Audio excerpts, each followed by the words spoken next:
generate a platform for the dissemination of noble ideas and fruitful efforts. We bring to you today another such moment to engage with.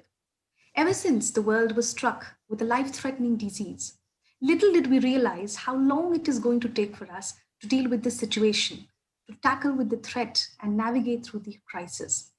However, some people never gave up on their determination nor passion to serve the mass despite the current challenges. We've been blessed with some of the warriors at the work front on health, protection, and law areas. They are the sheroes and heroes who have been bravely fighting against the crisis and serving the nation in ways beyond our restrictions of life. So, ladies and gentlemen, today it is an utmost honor for us to hear from three of such marvelous personalities who have created massive opportunities towards the noble cause for humanity. The talk show presents COVID Warriors, Tales of Nobility in COVID 19.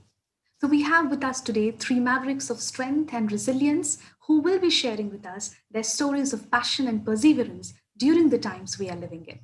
So, I take this privilege of introducing them all before you, though a Herculean task, but I shall try my best to undertake them anyway. So, the first speaker for us, Dr. Aarti Singh, IPS, Commissioner of Police, Amravati. An MBBS in academics, ma'am has served as a diligent and responsible veteran at the work front, holding posts such as ASP Bamragar, additional SP at Mute. Gangotri, SP at Bhandara, Nagpur, Aurangabad, Nasik, to name a few. Ma'am has also been acknowledged for her massive contribution to her field and was thus awarded with DG insignia for outstanding achievement and exemplary courage shown in adverse situation. Ma'am has also received the acclaimed Vishesh Seva Padak by the government of Maharashtra for bravely serving the highly Naxalite infected areas, followed by the Internal Security Medal 2012 by the government of India. Ma'am has also been embellished with the Lokmat Sakhi Award for her extraordinary achievement in public service and the Times of India Award for exceptional contribution in public service. One of her recent acts of courage was displayed during the challenges faced during the pandemic, where she served a brilliant example of the challenges of this crisis. To enforce lockdown and appeal people to stay at home in fight against coronavirus, Nasik Rural Police, led by Dr. Aarti Singh, conducted an 8 kilometers flag march on foot in Malegaon city. And the rest remains a history for us all to take inspiration out of the model created by her team to take the stiff challenges head on. So, ma'am, we are privileged to have you today on the show. Our next speaker, Mr. Sheikh Adil Mustaq, alumnus of University of Pune, sir is pursuing postgraduate diploma in cybercrime. He joined Jammu and Kashmir Police Department in the year 2015, and he also avails Kalinga Fellowship 2020-21 on human trafficking. Having represented state of Jammu and Kashmir in National CK Naidu Cricket Tournament, he's also represented India in the SAARC Country Scout and Guide Summit. Voice. Bringing the youth into the mainstream and worked on multiple projects of youth awareness and career counseling in Jammu and Kashmir and outside. Having received Chief Minister's Rolling Trophy for being declared as the best in outdoor combat assault in the basic training course conducted for 14 months at Sher-e Kashmir Police Academy, Udhampur, Sir has also been awarded with Army Chief's Commendation Medal for Perception Management and Youth Awareness. He also established an effective 24/7 surveillance and monitoring cell at Security Kashmir, which led to effective prevention of weapon snatching thefts by terrorists. Participated in important advanced combat training course. Also conducted several anti-insurgency operations in the valley, in which many high-profile local and foreign terrorists were neutralized. And finally, he was being decorated with Director General Central Reserve Police Force Indian Medal for anti-insurgency operation in Kashmir. Reached almost thousands of families with food and medicine. Since the outbreak of COVID-19, he's also the brain behind the Wall of Kindness, Srinagar. So we are honored to have you today on the show. And the third speaker, Dr. Usha Khair, Deputy Superintendent Jammu and Kashmir Police. This individual with a keen sense of justice and a drive to enforce the law and provide reassurance to the public. a hardworking, proactive, and experienced police officer with an upbeat leader, perhaps with a great team spirit. Dr. Usha ma'am is a highly motivated person in her vision to achieve excellence in her profession. A PhD in electronic science from University of Delhi, she is also currently posted as AHJ Jammu. Her previously served position include Women's Cell CID Jammu as in charge passport and verification branch. Needless to say that ma'am has an innumerable achievement under her belt, such as being awarded by the Chief of France in the year 2015 for foreign training component under Developing Specialist Investigator Training of Indian Police. Ma'am has also been awarded Commendation Medal by the Director General of Police Jammu and Kashmir. In 1996, she also received certificates from DGP Haryana and Punjab and Jammu Kashmir. In the past, some of her other representatives' responsibility include that she had been assigned with special duty with the then Honorable Prime Minister Sri Deve Gowda ji, Sri I.K. Advani ji, to mention a few out of her large canvas of assignments she had been entrusted with from time to time. So, ma'am, we gladly welcome you to the show today. Thank you. And our moderator for the day, Ms. Rakhi Bakshi, founder, managing editor, and director of Her World, a leading web portal that believes in empowering with information on sustainability, gender equality, and other social issues, creating allies along the way. Ma'am is a veteran media professional, the former media advisor to the Lok Sabha Speaker, and a role model for girls and women all over the world. It's needless to say that the kind of energy and passion which she brings into this platform is par excellence, and an initiative as hers is worth all the applaud and encouragement. So, our other partners for the show today include the Honor of Women, SDG Chopal, and Initiative of Nagrik Foundation, and Kateri India. So, I welcome on this note our speakers for the day to every one of you who have joined us. And now, I hand to our moderator, Rakhi ma'am. Over to you, ma'am. Thank you so much, Sapna, and a very, very warm welcome to all of you. It's really, truly my delight to have you amidst us, the three eminent panelists who have joined us, and what an interesting time I'm sure it's going to be for all of us. Thank you, Sapna, for a very kind introduction. And, I think that these three speakers have been introduced. We know about what Policy Center and Gender Lab is doing, and we're really guided by Miranda House, its acting principal, Dr. Vijay Lakshmi Nanda, who always joins us, and I hope she joins us today as well. And all the other people who have joined us today on this show. Her World Talk Show is very special to us in terms of even celebrating some of those ideas that need to be talked about, some of those concerns that need to be pondered and, as I say, acted upon. And today we thought that now that we are in the time of COVID-19 and pandemic, why don't we also not only salute the whole idea of what policing is doing for citizenship, but also some of the women officers who the kind of work that they are doing, also police officers and the other voices. So, for example, Sheikh Adil is joining, and I know the kind of noble work he's doing apart from his duty, which could be routine. I would really like to, first of all, welcome Dr. Aarti Singh, who's joined us from Amravati, Commissioner of Police, and a woman. The first question to you, Dr. Aarti, when you say you're a police officer but also a woman, how have you felt in the past while handling your duties, which are sometimes difficult but also responsible? How does it come to you as a woman or a police officer, or both? It won't be an exaggeration when I say that we all women are blessed with this ability to be versatile. We can handle so many things at a time, and I think everybody would agree to this because there's something we are doing. We have to look over our responsibilities at home as well as our job. So all women are blessed with that. Probably this is an inherent talent with all of us. So it becomes really easy. But at the same time, when I say to the answer to the question of yours, you require a family support, a strong family support, to excel the outside world.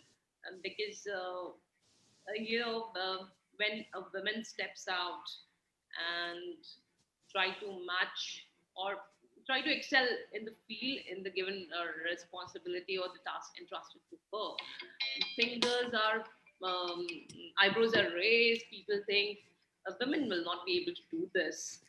And I mean, you have to actually work double of what men do to prove that you're even half the worth of what men are. So that's something everybody agrees to. But yes, once you've established yourself, you're not questioned. And for that, you also require a strong family support. And I'm lucky to have that. And that's why I'm here, probably one of the most successful IPS officers in the cadre in my state right now, because I have served right from Naxal infested areas of the Gadchiroli. The state has one very difficult Naxal infested area. So I serving from that to India's one of the most sensitive communal hotspots, which is Malegaon, which is known to be, it has a history of two bomb blasts in 2006 and 2008 and a big communal run in the year 2001. So I had always had a very challenges, but this, especially this challenge, which this pandemic threw, I had an advantage of being an MBBS doctor. So being a doctor and in the police force, I think I could do justice to the job uh, I was entrusted with. So that exactly is what is very inspiring, Dr. Aarti. When women like you reach to higher positions of responsible positions, they do too many things. They become icons. They inspire younger generations. They inspire a lot of women as to they could also look at a life which, of course, is full of challenges, but how they can achieve their own goals. So it is a very dynamic position, but it has messages which are very positive, optimistic. At the same time, it teaches one, career skills, life skills, all those elements. And I think that's why when you come and talk on shows like these, I think the whole word spreads. And I think it creates that kind of environment of trust and confidence, which we really need to talk about. So thank you so much. I would like to go to Sheikh Adil. And before we really talk about his wall of kindness, which is really come, to be known for greatly, and people are talking about it in Srinagar. Mr. Adil, let me, for a change, start with, how does it feel to be a police officer in the region, where you're also talking about as to how in that region more women should be supported. So how does it come to you? I mean, the whole idea, you're a male police officer, but there are women, let's say, in the region who would need support. So how, as a male officer, you get that kind of sensitivity when you deal with such situations or cases? Sheikh Adil.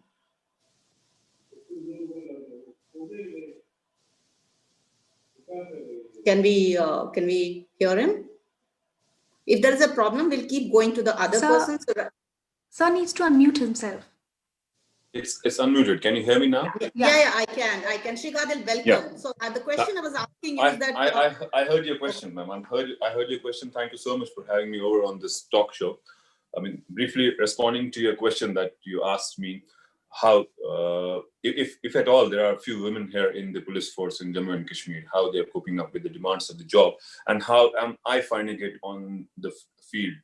I would like to tell you that in Jammu and Kashmir, especially the valley, a job in the police force is not a very sought after kind of or option of employment. And over a period of last few years, things have been changing, but earlier things haven't been like that. And when it comes to women, to choose their career options, and choosing police as their career options, I would. I will have no hesitation in saying that when choosing a job in the police force will definitely be the last option that they will choose. Besides that, talking the kind of environment that we work in, see, we have been fighting active insurgency since last 30 years. And that is what makes the job of police very demanding. And J&K Police from the very beginning has been at the forefront of fighting this menace. I mean, we have been having some top class officers. I mean, our bosses, some DGPs. I think one of them is live with us at the moment. And they have done some tremendous work in this field.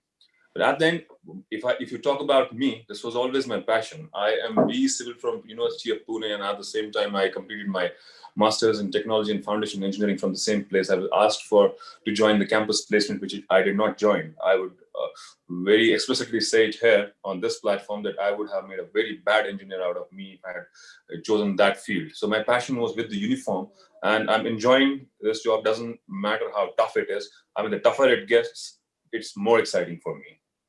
No, actually, I saw one of your videos, and I saw you really doing your work diligently, where you were unaffected by, frankly, as to who it was. So sometimes these pressures also which come to you women, police officers, that as to who you are dealing with, those big names or somebody who's considered very, very important, things like that. But I saw that you were dealing with that situation with much ease, and that's what talks about your competence and belief in where you are and what kind of duty you're doing. So thank you so much for doing that.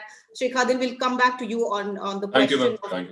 On the question of what else are you doing, which is not only your duty, but as you said, which is also a social element within you that you bring about. And thank you so much for being that person and being that officer. We'll go to Dr. Usha here now, joining from Jammu. And Usha ji, आप भी ये बताइए कि सबसे पहले तो आप जो शो में आई हैं, आपको लग कैसा रहा है कि एक शो में आप आई हैं, एक वुमन पुलिस ऑफिसर आप हैं, और साथ ही जिस रीजन से आप आ रही हैं, तो एक किस तरह का एहसास है आपके लिए?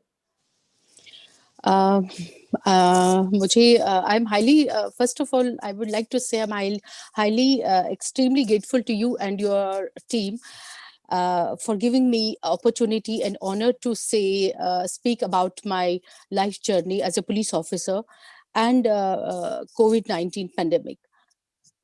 मुझे बहुत अच्छा लग रहा है because I'm the first lady of my community जिससे पुलिस ज्वाइन किया है, and I work with different organizations like traffic, police and CID, then armored police and anti-hijacking. मेरा experience जो रहा है, totally I got different experience, and because अलग-अलग तरह के नवियत के cases मेरे पास आते थे. I solved as many as thousands of cases like husband-wife disputes and EV teasing, molestation, then burn cases and harassment of ladies, dowry, blind murder cases. And तो लेकिन रुषा जी, यहाँ पूछना चाहूंगी कि कितना मुश्किल था ये सब जब आपने ज्वाइन करने का सोचा पुलिस, तो कितना, क्योंकि हम ये भी बात कर रहे हैं कम्युनिटीज में, अभी डॉक्टर आरती ने बोला फैमिली का सपोर्ट उनके साथ बहुत है, इसलिए बहुत सक्सेसफुल रही हैं, बट आपने जब जम्मू जैसे शहर में ये सोचा कि पुलिस में आप जाएंगे, ज्वाइन करेंगे, फिर आप ज्वाइन किया भी आपने, तो वो समय कैसा था? कितनी मुश्किल आई आपको, या कैसा रहा वो समय जब आपने ज्वाइन किया? जब मैंने ज्वाइन किया, क्योंकि बहुत कम लेडीज थी उस टाइम, हमारा फर्स्ट बैच था जिन्होंने फील्ड में काम किया. उससे पहले हमसे पहले फील्ड में कोई मतलब बहुत कम लेडीज थी जो बिल्कुल उस पे लोअर रैंक्स पे थी. और जब हमने ज्वाइन किया तो हमें काफी मुश्किलात भी आई, and we face lot of problems and difficulties, but women is an embodiment of creation. She has accorded a very important place in the whole world. Similarly, world cannot be sustained without women. Similarly, police department is incomplete without women. तो मुझे लगा कि women का police department होना बहुत लाजमी है, क्योंकि अगर पुलिस में women force नहीं होगा तो माना जाएगा कि एक इंसाफ जो justice औरतों को मिलना चाहिए वो नहीं मिलता है. तो in olden days women were not given education. वो उनको सही तरीके से उनको बाहर निकाला नहीं जाता था, एक कंजर्वेटिव माहौल में वो थे. लेकिन हम जब डिपार्टमेंट में आए तो हमें ऐसा एक चैलेंजिंग लगा कि सबसे पहले तो पुलिस डिपार्टमेंट आना एक हमारे लिए एक चैलेंज था. उसके बाद जब हम आए तो हमें काफी चैलेंजेस जो आए उनको फेस किया और मुश्किलातें भी आई, और हमने इसको बखूबी निभाया, और जो भी जस्टिस हम दे पाते थे लेडीज को हमने दिया. बहुत अच्छी बात आपने कही है, and we will of course keep talking about some of these points that need to be talked about. और मैं एक के बाद एक आऊंगी, लेकिन मैं फिर से एक बार डॉक्टर आरती के पास जाना चाहती हूँ. और डॉक्टर आरती, ये कई बार ये माना जाता है जैसे कि अभी भी रेशियो तो कम ही है, चाहे वो जुडिशरी की बात करें, हम पुलिस की बात करें, कि वो नंबर्स जिसमें विमेन के पुलिस ऑफिसर्स के नंबर्स जो हैं, फिगर्स जो है वो अभी कम है। या अगर हम उनकी ऊंची पोजीशंस पे बात करें, I mean if you are talking about the positions that they are holding and how much at the top that we see them, you would say that the journey is still continuing and the goal is still has to be reached in terms of numbers, especially at the important positions. So is there what kind of challenges one faces while, you know, let's say this whole idea that whether women can prove themselves, whether they can be assigned top positions, they can be given positions of responsibility, especially in tough areas, which you are doing. But generally, I mean, this whole idea of giving them those assignments is not really a very easy or a normal idea, Dr. Aarti. Yeah, true, very true. At the the top positions, the managerial positions in any sector, it's still difficult. The journey still continues, as you very rightly said, and it will. I think, will take more years to come. So because when I see myself in my state, I am probably one of the very rare um, lady officer who is occupying. So wherever I've been the first lady officer everywhere. I mean, be it the Naxal infested area or the communist sensitive area, or currently the position which I am holding as a commissioner of police. So even here, I'm the first lady. What happens is, one, the reason why not many lady officers are chosen for this. One is there's still doubt in the minds that there's this inherent social belief that the ladies maybe they're not capable enough. But yes, this belief is being broken now. And secondly, you just can't blame the male ideology and thinking for that. We women also are responsible for this, because what happens if most of the time, whatever job is entrusted to a lady, wherever she's working, it happens. I mean, if you have to work a little extra, you have to be open to that. You can't take an excuse that I have my small kids at home, whom I have to look after. I can't do this. No extra job to me. So, if this is a scenario, then probably there's always a hiccup in thinking of putting the ladies at the top positions. So I would actually suggest or say that a lady has to be open for all that. So you should be mentally prepared that somewhere you have to sacrifice. If you have to hold the position, it's not sacrificing, rather I would say a balance. A balance comes, as I told you, with a strong family support. So when you have to work for late odd hours, then there has to be someone to look after the needs of the family. And once it is balanced, I think then you can actually convince. Because this has happened to me many times, wherever I go, wherever I head, like the transfer job, every 1 year, 2 year, we get transferred. But the irony of the situation is, wherever a new place, wherever one goes, people are suspicious, doubtful. How can a lady head the force? I mean, because you are commanding around 4,000 constabulary and a huge district with a population of 60 lakhs. So a lady heading that, people are actually suspicious. And then it takes around 1 or 2 months. They observe, they keenly observe, and then they set.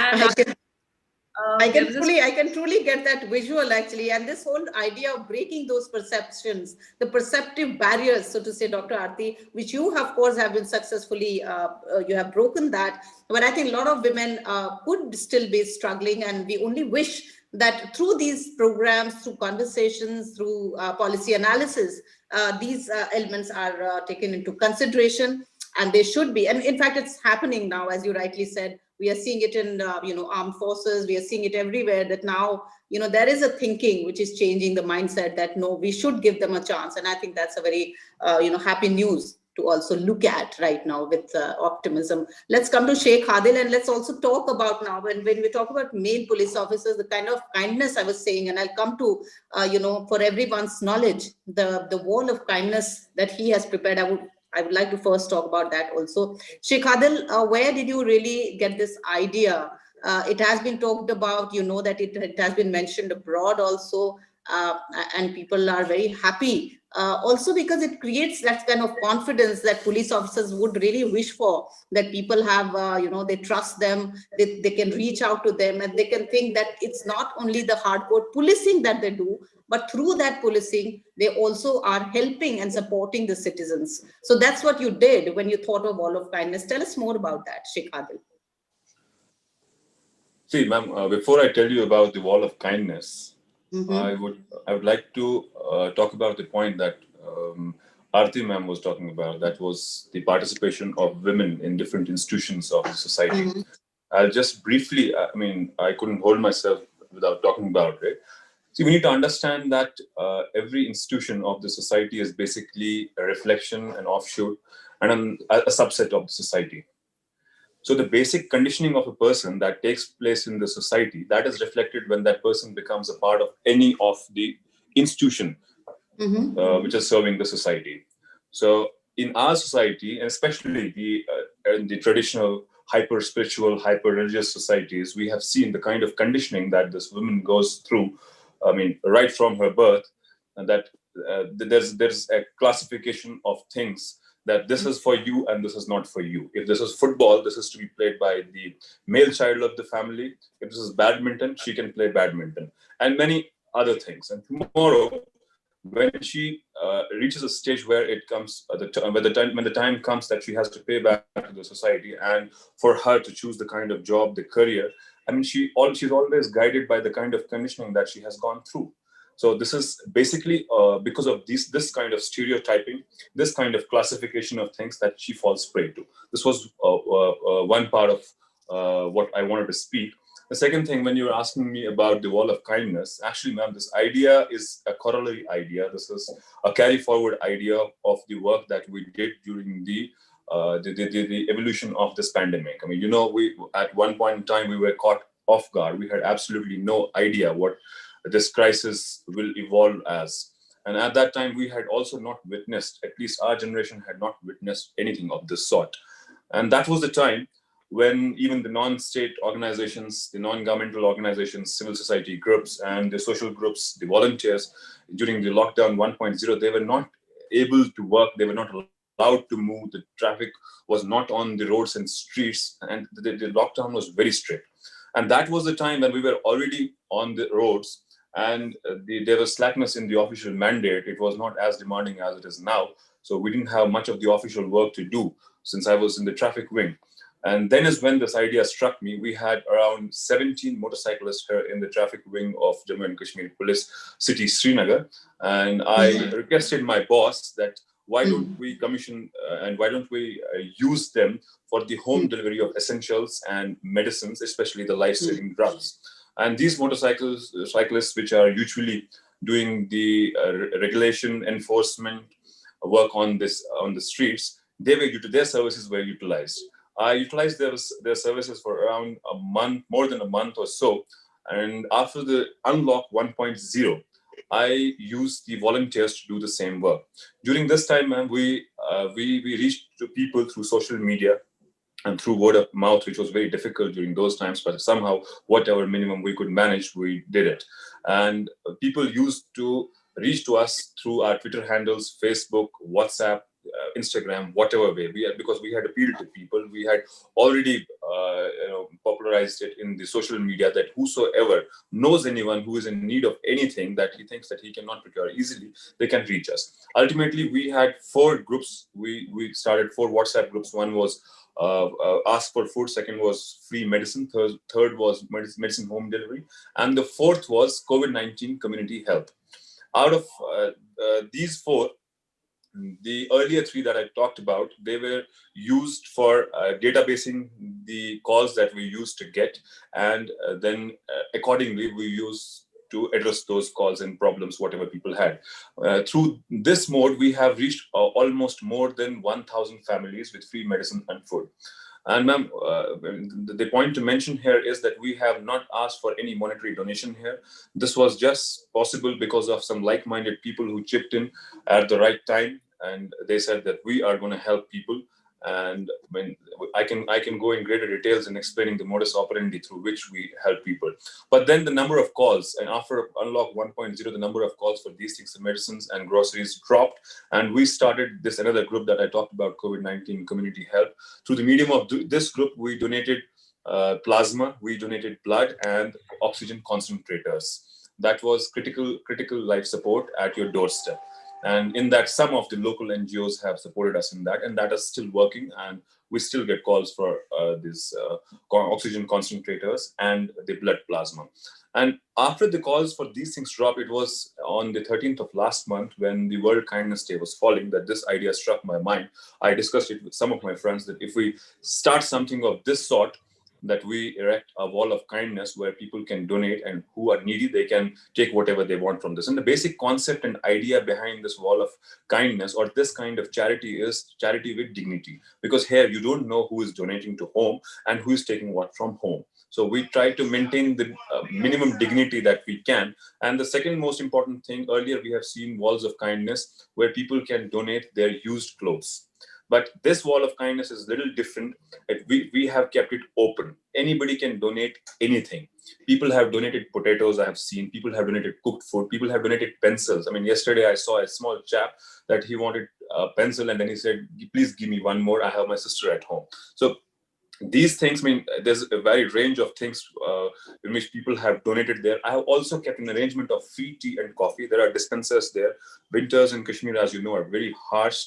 So anybody who wants to keep himself warm, he can grab a cup of tea and coffee. The dispensers are there. He can self-help himself.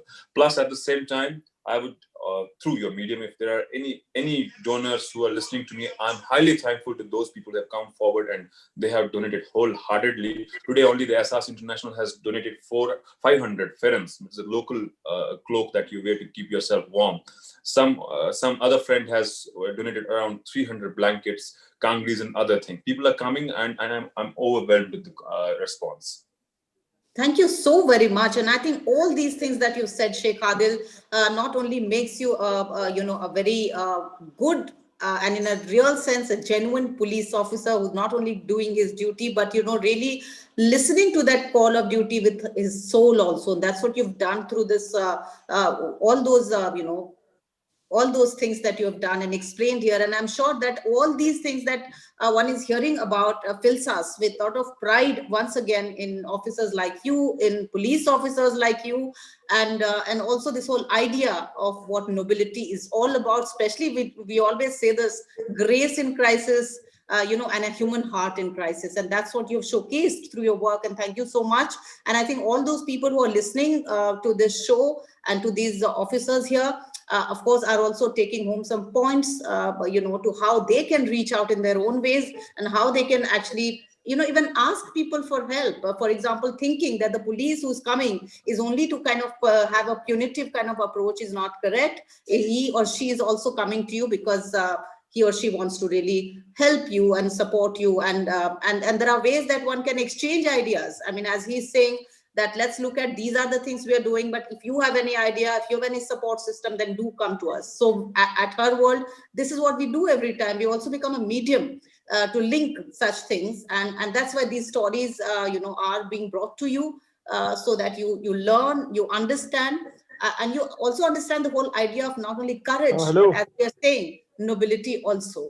And that's in COVID-19 is coming through, and we are thankful for that. Dr. Shakir, now to you also, COVID-19, what has it taught you? I mean, how have you reached out to people, to women, to men in your region? आपने ऐसी क्या-क्या चीजें की जिससे लगा कि आप लोगों की मदद कर पाएंगे, Shakir?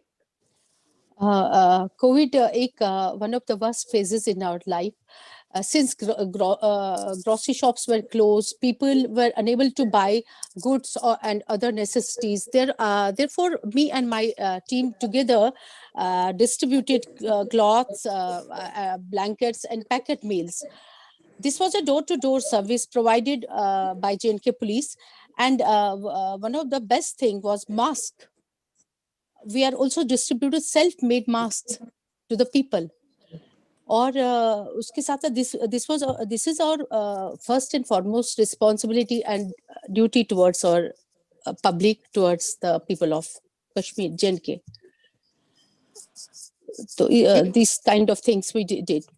देखिए, क्योंकि ये सवाल इसलिए भी है और इसको थोड़ा सा और उठाऊंगी, आई विल आस्क यू कि लोगों ने ये कहा कि ठीक है, मास्क नहीं पहनने पे अब जैसे बहुत सख्ती हो रही है, social distancing norms which we all must really maintain, but जब जैसे लॉकडाउन हुआ था उस समय भी तो लोग सोचते हैं कि जो पुलिस में है वो सिर्फ सख्ती से काम लेते हैं, वो सिर्फ लॉ एंड ऑर्डर को इम्प्लीमेंट करने के लिए आगे आते हैं, but whether they really reach out to citizens. बहुत सारे लोगों को हमने देखा होगा और आप भी जानती हैं कि बहुत सारे पुलिस ऑफिसर्स को हमने देखा कि वो खाना भी बना रहे थे, वो खाना बांट भी रहे थे. So you know, all these human aspect also, apart from really doing their own duty of policing, क्योंकि केसेस भी सामने आ रहे हैं. हमने देखा कि for example women domestic violence के केसेस बढ़ गए लॉकडाउन में और वो केसेस बहुत सारे सामने आए. इसके अलावा बहुत सारे केसेस जो कॉन्फ्लिक्ट से उपजे या बहुत सारे ग्रुप्स में कई बार बातचीत आपस में हुई, उसकी वजह से भी problem I, and that's those things also were tackled by the police. And apart from that, they were doing this. So of course, the double the task that they have been doing, you know, and sometimes we just paint everyone in with the same brush and we say कि नहीं police तो ऐसी है, police ने ये नहीं किया होगा या पुलिस ने ये नहीं कर पाई. But that is the whole idea, to also bring about the other side and ask you, जैसे आप वुमन पुलिस ऑफिसर हैं तो बहुत सारी विमेन जैसे आती हैं और उनकी अपनी समस्याएं कई बार तो वो कहती नहीं है, लेकिन कई बार उन समस्याओं को लेकर भी आती हैं. What would you say? Is there anything आप शेयर करना चाहेंगे, जैसे कि जो कुछ प्रॉब्लम्स हैं जो विमेन की आपको नजर आई हो, खासकर कोविड-19 में या और भी समय पे? I remember a case of mine when I was SHO Udhampur. There was a 3-year-old girl, and her mother had gone to market, and she told her husband to take care of baby. When she came back to her home, she saw blood stains on the floor, and the baby was continuously crying. वो बहुत रो रही थी. Then when I got information through the reliable sources, and I rushed to the spot, and I inquired about the whole episode कि क्या हुआ है. Then I asked the baby, and she pointed towards her father. मैंने उसको पूछा कि ये किसने किया, because she was 3 years old, and I asked her ये किसने किया, and because her father, he was drunk, and it was very painful and very unfortunate कि उस टाइम हमें ऐसी सी चीजों का सामना करना पड़ता है कि जो कि इनह्यूमन होता है, और ऐसी चीजों को डील करने के लिए एक बहुत हमें कभी-कभी strong, we have to be very strong sometimes, and we have to be very polite also, क्योंकि पोलाइटली इन चीजों को बड़ा सोफिस्टिकेटेडली बड़ा डील करना पड़ता है, बड़ी डेप्थ में जाना पड़ता है. Then what was the more pathetic was that the wife was trying to convince me to let go of her husband, since he was the only source of his income. उनके पास और कोई source ही नहीं था. And then I registered a case against him, और उस पे हमने फिर इन्वेस्टिगेट किया. मतलब ऐसी ऐसी चीजें हमें लाइफ में आ गई अपने करियर में, अपने सर्विस के दौरान, कि जो कि बड़ी पैथेटिक होती हैं, जो कि बहुत दर्दनाक होती हैं, लेकिन because I consider myself as a human being first of all, कि हम यूनिफॉर्म में जरूर होते हैं, लेकिन हमें हर किसी को कंसिडर करना चाहिए कि हमें जब तक इंसानियत का तकाजा नहीं होगा तब तक हम किसी को जस्टिस नहीं दे सकते हैं, किसी को इंसाफ नहीं दे सकते हैं. तो हमें सबसे पहले ये सोचना चाहिए, we must feel that we are also human being, और हमें ह्यूमैनिटी हमारे अंदर होनी चाहिए. Then we can give the justice to the masses. This is one of the beautiful things that you said, and to quote you, that we are also human beings and not only police officers, and that is the quote that I really take home for her world also today. To also Dr. Aarti now. Dr. Aarti, one thing which is generally said, and that you said that, you know, you handled some of these sensitive areas, and where you had to really, be tough in the, within codes and handle your position. But at the same time, what happens is that when you do that with strictness as a woman police officer, then you're branded that you're being very masculine also. And this whole idea of policing becomes very macho in a very, very, very strict sense. And when you're a woman police officer, how do you deal with those kind of perceptions as to how do you really balance yourself? That you're doing the task of policing, you have to take tough measures, you are a woman, you also have to have sensitivity to understand things, but also be strict when it comes to being strict with criminals, for example, or policing as a duty. What would you say? I mean, how do you think in the present time those mindsets have a shift, or is there lots to go ahead now still on? Well, I would say mindsets are changing. When you are occupying that chair and you are executing what is required of you, it doesn't get into the mind of the criminals or the public that, oh, she's a women officer and she can't be strict or I mean, she can't be tough. It doesn't happen. It has never ever happened with me. So and that masculinity which you say, I think with so many women police officers coming into the police service, it definitely is not. It has never happened that people think, oh, she's behaving very masculine or macho type of thing is there, because as the time or as the and condition demands, we behave like that. And probably I've never come across this case. No, this is a male's area and you have to actually become more masculine to do all that. It has never happened with me.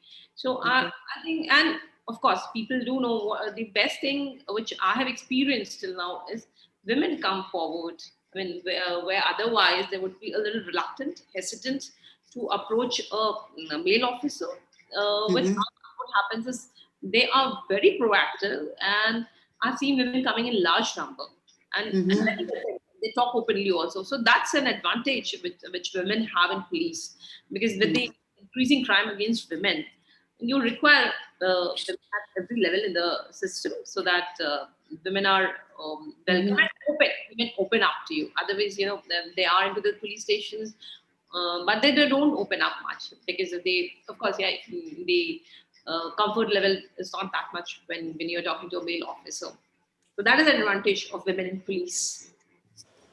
Okay, okay. Also to Sheikh Adil, any such experience? You've seen your female colleagues, and though you're a male officer, but I would like to ask that we are also talking about, and I'll go to Dr. Aarti and Usha ji, but I would like to ask you also, when women and police officers and their own concerns are there, they really need a lot of support also. Even, for example, the logistics that are provided to them, and as to how male colleagues come out also and work in an environment where they have to co-work together, they have to exist with each other.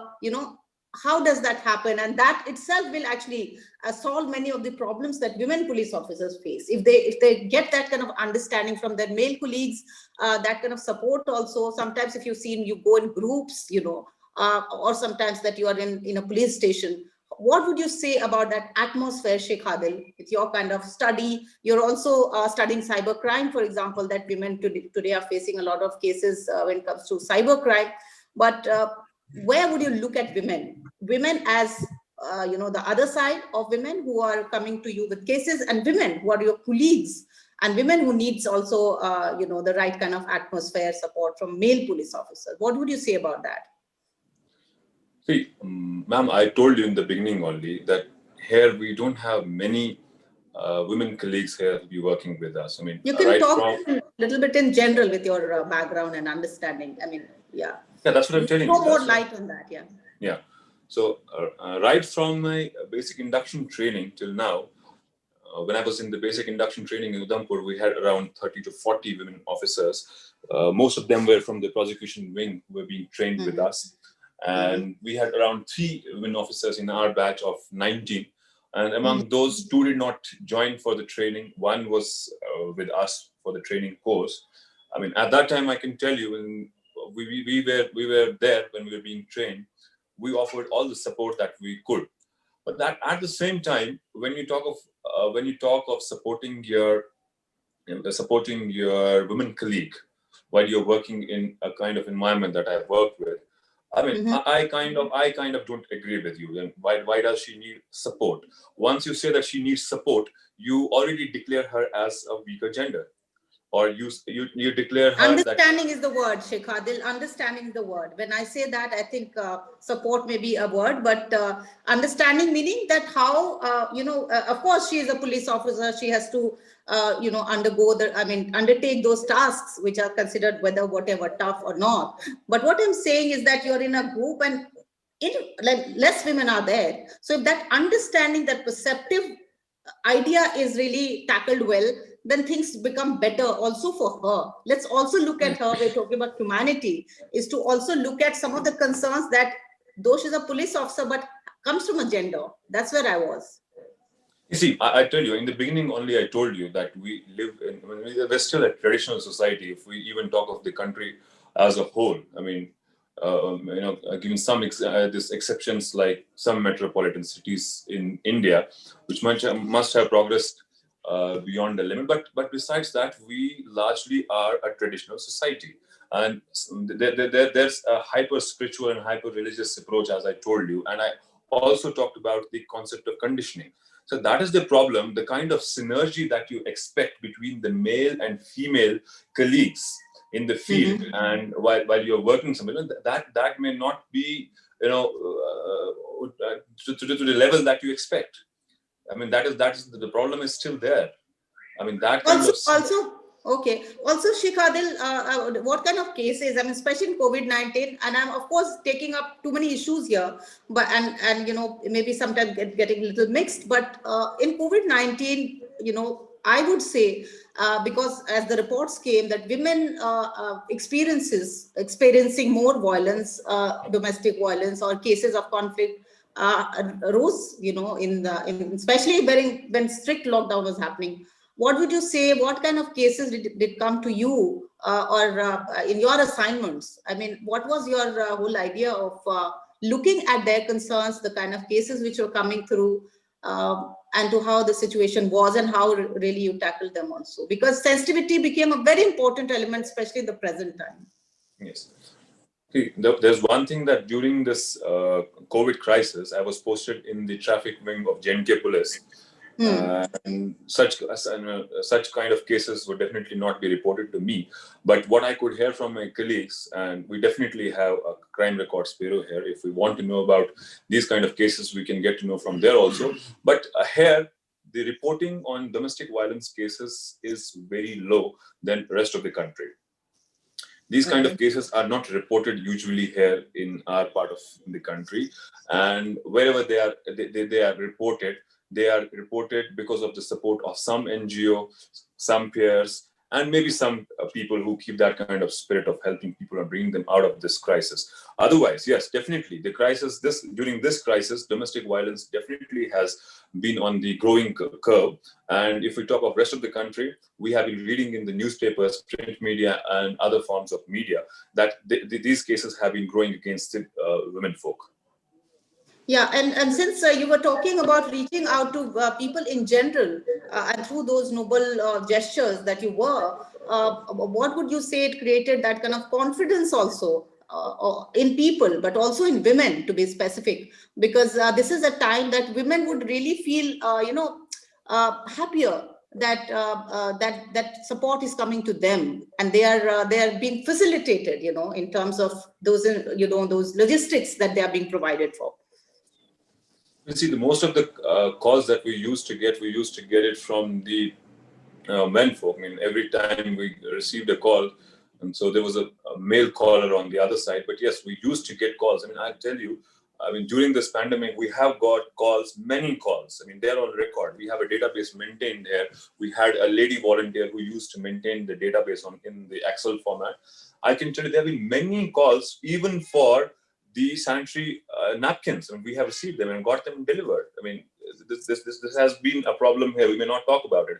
I'll tell you, even on this wall of kindness, people donated it. I had kept some cartons of it, and people have taken it. Because what has happened here, I'll talk about Valley, that the downtrodden section, which was already a downtrodden section, it has further been pushed to the wall economically by this crisis.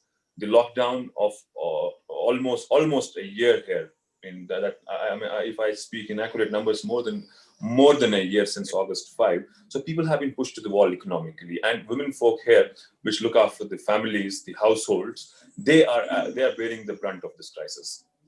Anything like the way Usha ji was narrating, let's say episodes, and this is what I really want some of you to also share with the participants here on the show, as to there something that really touched you, something that really you thought more about than usual in the present time, especially that while performing your duty, but any incident that you would like to share, any such episode, any such particular story.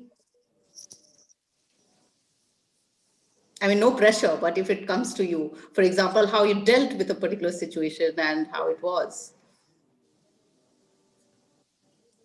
The question is for me? Yeah, Sheikh Adil. Yes, I'm right. still. Yeah. See, the only pressure that I've had during this time, during the COVID time, I told you the official mandate has been very slack. I mean, it hasn't been as demanding as it usually gets. But during that time, the only pressure that was on my shoulders was that I should reach to all of the people who reached to me with a hope, with the expectation, yes, that I'll answer their call. I mean, you won't believe, I used to spend almost a day from 9 in the morning till 12 in the night on WhatsApp and with my volunteers. That how many calls do we have to close? Who needs what? In which group do we have to put a particular call? How does it get addressed? Who are the volunteers in that particular area? Who will get it from my office? Because most of the stuff we used to pack in my office, and the volunteers would come and take it from my office and deliver it at the location where it was supposed to. So the only pressure that I have had during this time was of this sort. Okay, now that you mentioned technology and how through WhatsApp you actually also maintain your contact or got to know as to what people were asking for. Usha ji, I would like to ask you, and this is actually now for both Dr. Aarti and Usha ji, but to begin with Usha ji also, how much technology or let's say the training for it is being provided? Whether women, one would ask, of course, they're as competent as Sheikh Adil was saying, and they should be. But Aarti ji, how much technology do you think you could use, to actually help people or understand cases, understand things? We are also talking about this whole digital being new normal. तो आपने technology को किस तरह से use किया या technology ने किस तरह से हेल्प किया ऐसे में आपको अपनी पुलिसिंग करने में, उषा जी?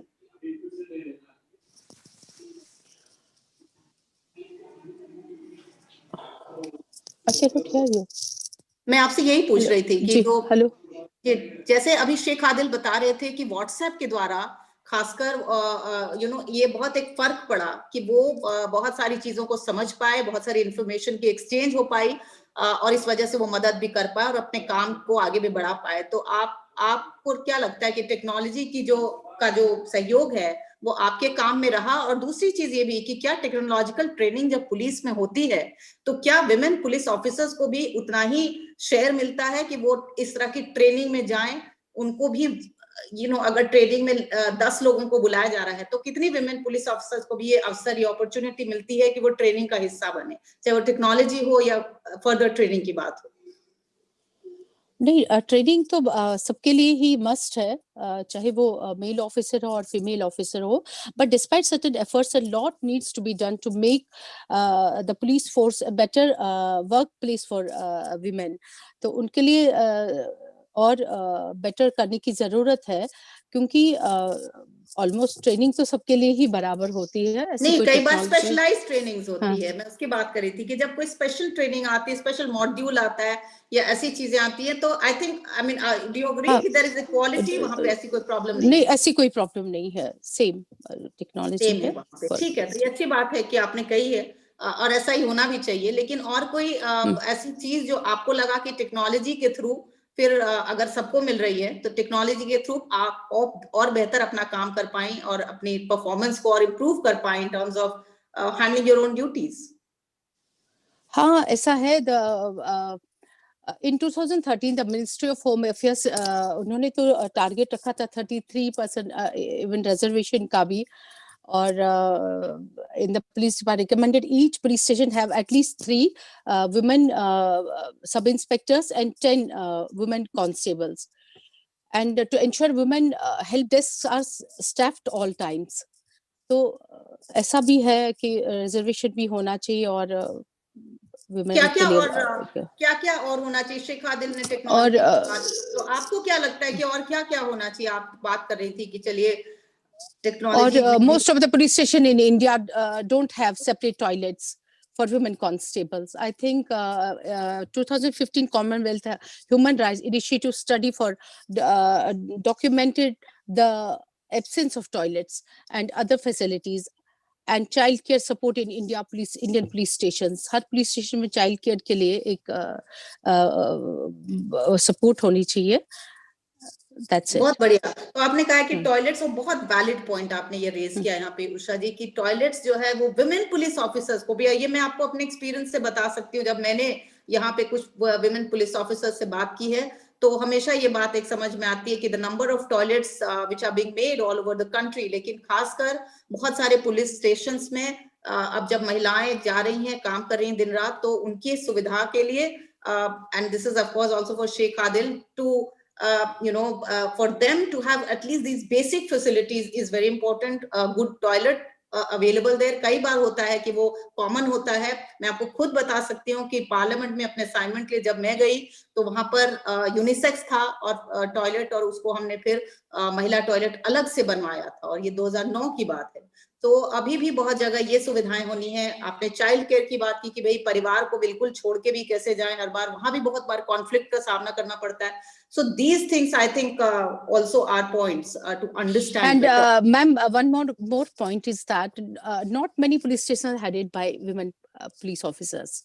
ये एक और विडंबना है कि ज़्यादा police stations they are not headed by women police officers. तो वो नंबर भी अभी कम है कि जहाँ पे वो हेड कर रही हूँ. और कई बार, और ये मैं तो एक दूसरे एंगल पे जरूर आऊंगी, क्योंकि हम लोग बहुत सारे ऐसे इश्यूज और केसेस से डील करते हैं कि जब महिलाएं जाती हैं तो कई बार, and that's what we are also advocating here, कि कई बार पुरुष में वो संवेदनशीलता नहीं आ पाती डिस्पाइट देयर एफर्ट्स, लेकिन बहुत बार वो ट्रेनिंग नहीं है खुद की, या बहुत सारे, और अभी तक वो माइंडसेट वाली बात जो कंडीशनिंग अभी तक प्रिवेल करती है, तो महिलाओं को वो जब वो केसेस के लिए भी या वहां पे अपनी दरखास्त लेकर जाती हैं तो वो उनको सही तरीके से बिहेवियर नहीं मिलता है. और ये इसलिए भी ये point, most of our women police constables enter at a lowest rank and eventually retire at the same rank. Promotions का जो है only a few of them get 3 promotions in a career span of 35 years of their service. नहीं, तो ये हौसला अफजाई भी जरूरी है. As you said the promotion, these are the points actually.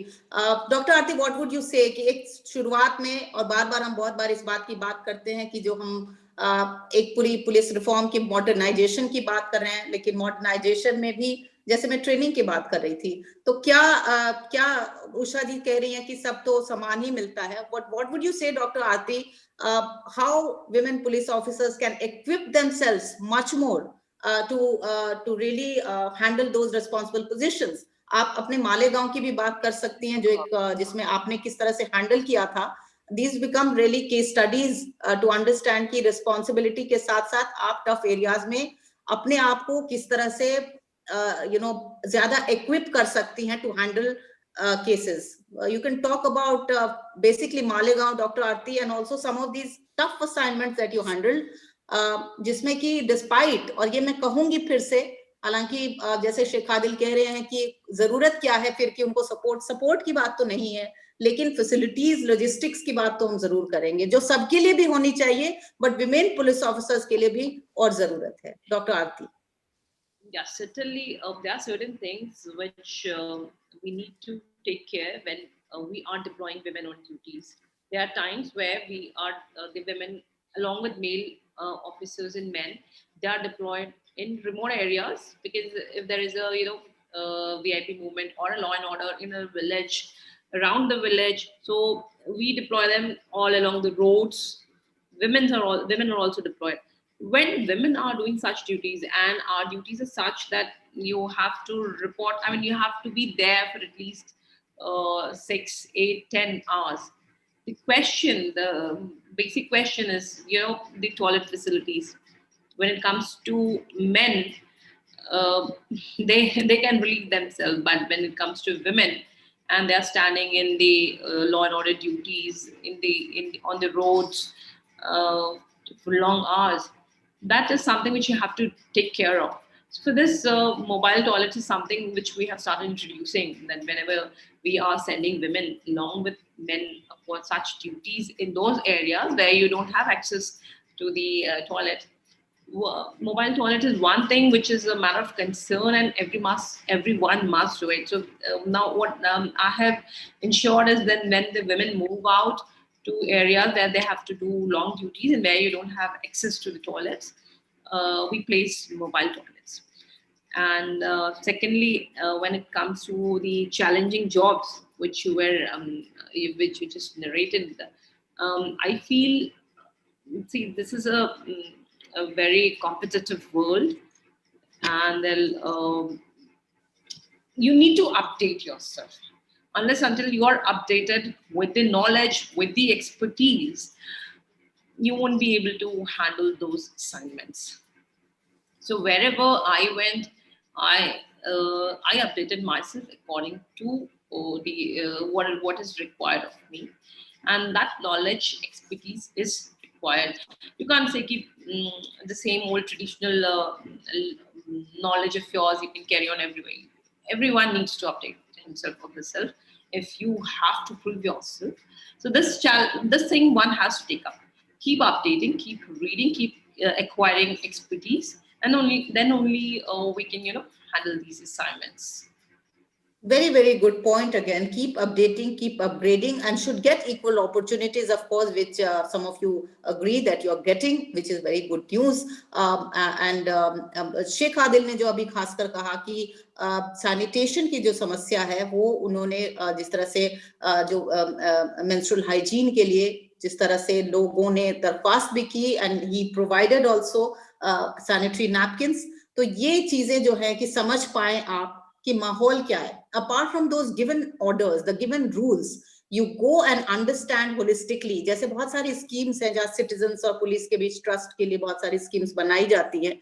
But I think कि ऐसी चीजें जब आप अपने knowledge के हिसाब से, अपनी training के हिसाब से और ज्यादा कुछ कर पाते हैं और एक circle of kindness बना पाते हैं, in which case Sheikh Adil actually talked that walk, and we must appreciate those efforts also.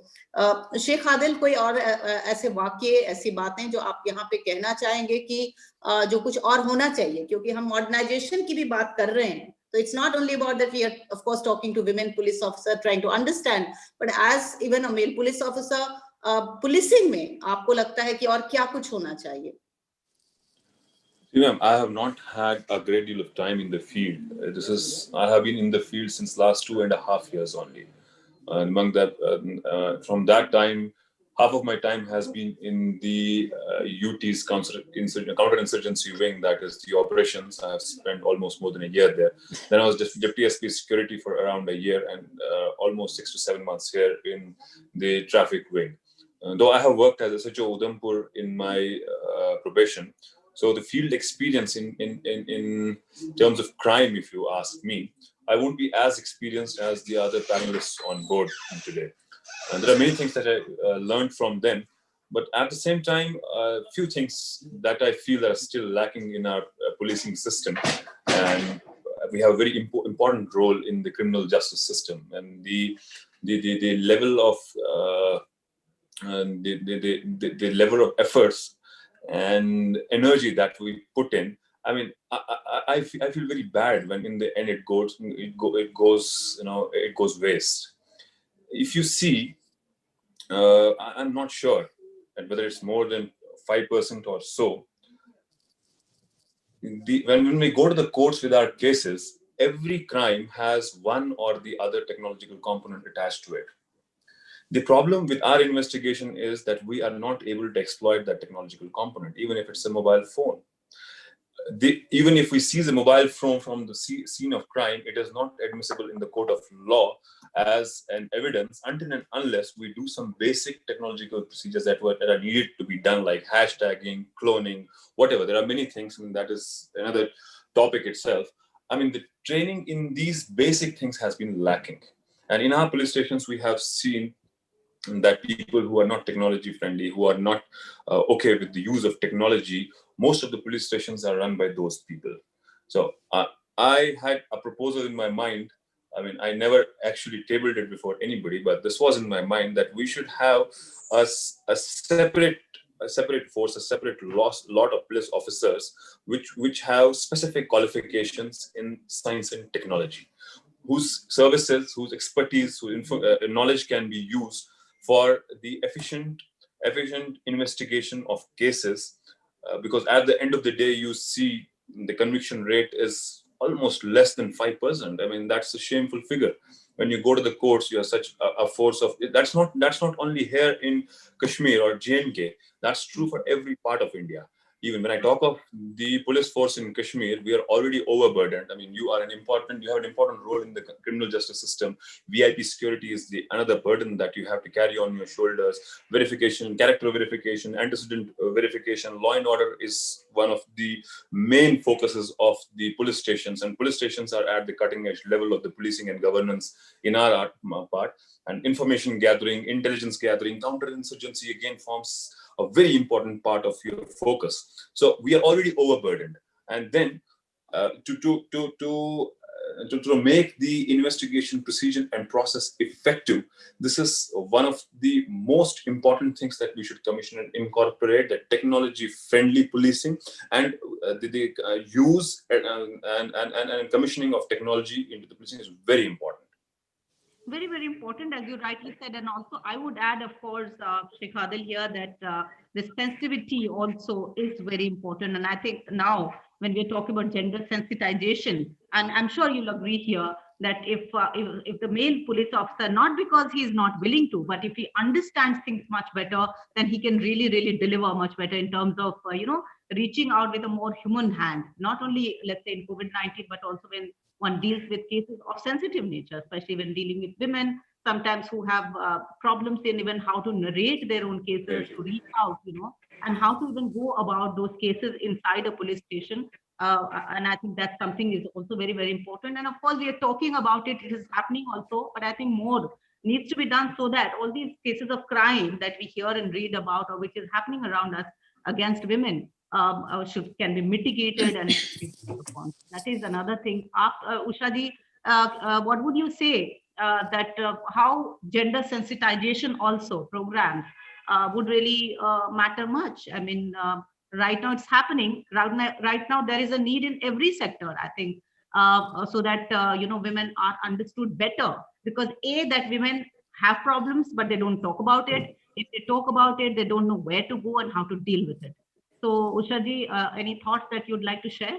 Ma'am, I will suggest every woman to make hue and cry in the redressal of their grievances. I do feel that some of girls and ladies feel shy making complaints against any crime committed with them, but they should not feel shy. They should come forward for their right and to teach lesson to the miscreants. उनको आगे आना चाहिए और उनको बताना चाहिए अपने जो भी उनके साथ कुछ गलत हो रहा है, and they should not feel shy. आगे आती हैं उषा जी, तो उनको मुश्किल ये आती है कि उनको समझने में मुश्किल आती है कि वो अपनी बात को ना बता पाए. हो सकता है रूरल एरिया से आ रही हूँ, हो सकता है उनकी और कोई सोशल लिमिटेशन हो, तो उनको फिर फैसिलिटेट कैसे किया जाए, not only by police officer, but I mean gender की यहाँ पे उसके लिए विमेन पुलिस ऑफिसर्स हैं, विमेन पुलिस कांस्टेबल्स हैं, और अभी जरूरत है और विमेन बटालियंस को रेज करने की और वुमेन को अपॉइंट करने की, सो दैट जो फार फ्लैंग एरियाज है जहाँ पे ऐसी लेडीज को प्रॉब्लम्स आती हैं,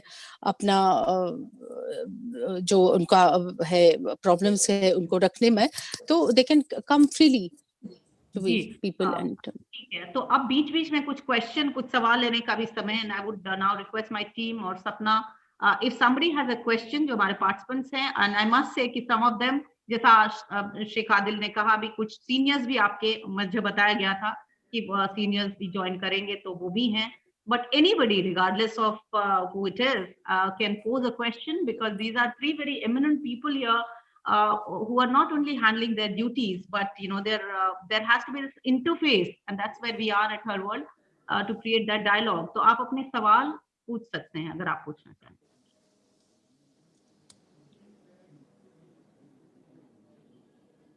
Sneh and Sapna.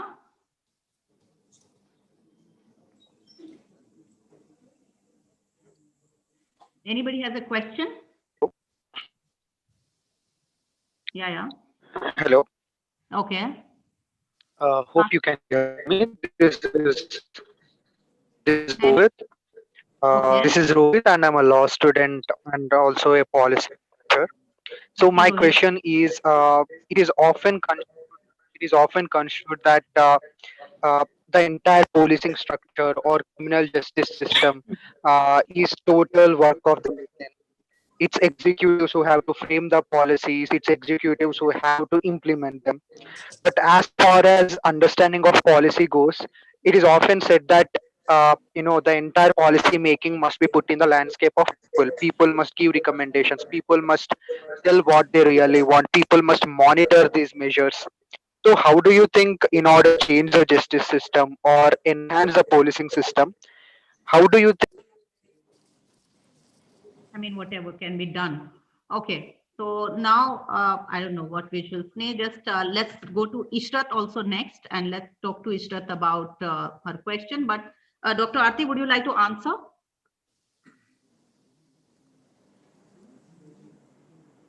Sorry, I couldn't get the question because the voice. Yeah, I mean, I could not get the full question myself, but what I could understand is he was saying how at the policy level, and in the whole policing system, if there is some framework which needs to be looked at with more elements coming in. I think that was the whole vein of the question, if I get it right. Yes, with things are changing. When we had the laws, the entire policing system works on three basic laws: the Indian Penal Code and the Criminal Procedure Code and the Indian Evidence Act. Now, these laws are of the British times, and recently, just after we got independence. But now, since it's like it's almost we are going to have a century. It's being we're close to a century since the independence. We have received independence.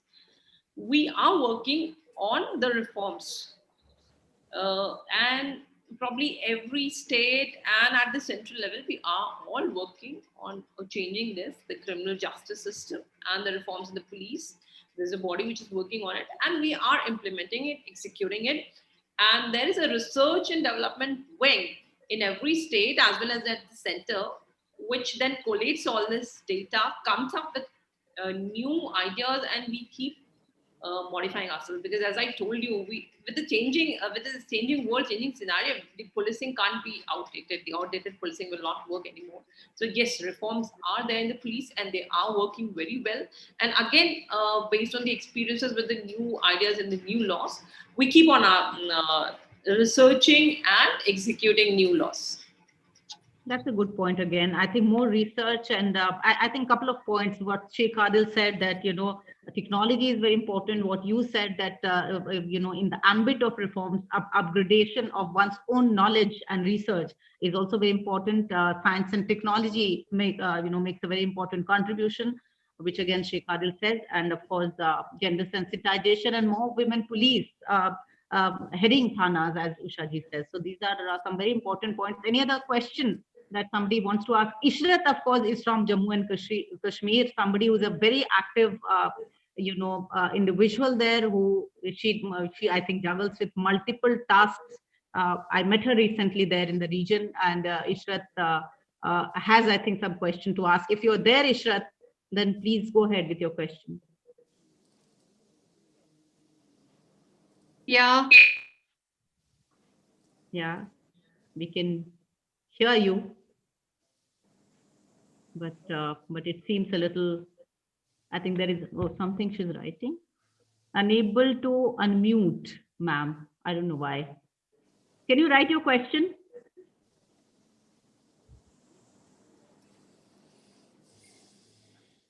Actually, I think the host must have muted. Ishrat ma'am, now you can try unmuting yourself. I have given you the... It's always our 2G problem, now. I can see you. It's always our 2G problem. Ishrat आपके यहाँ पे 2 mic चल रहे हैं आपके Am I यहाँ audible?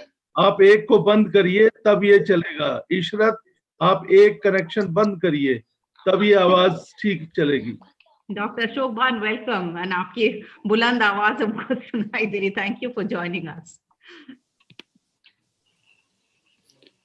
Ma'am, also Dr. Nanda ma'am is also here. Okay, fine.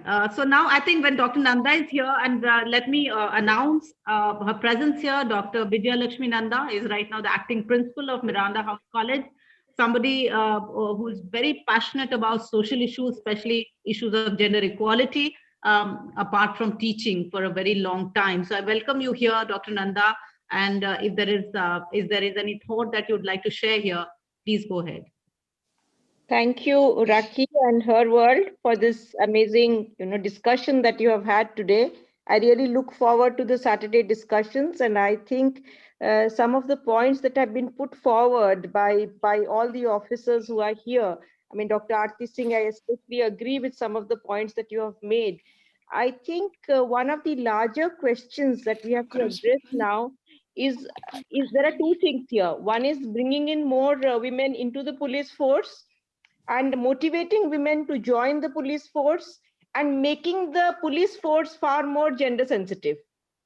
I think these are the three things that we have to look at. It's not just about, and when we say making the police force more gender sensitive, we do not mean only about men.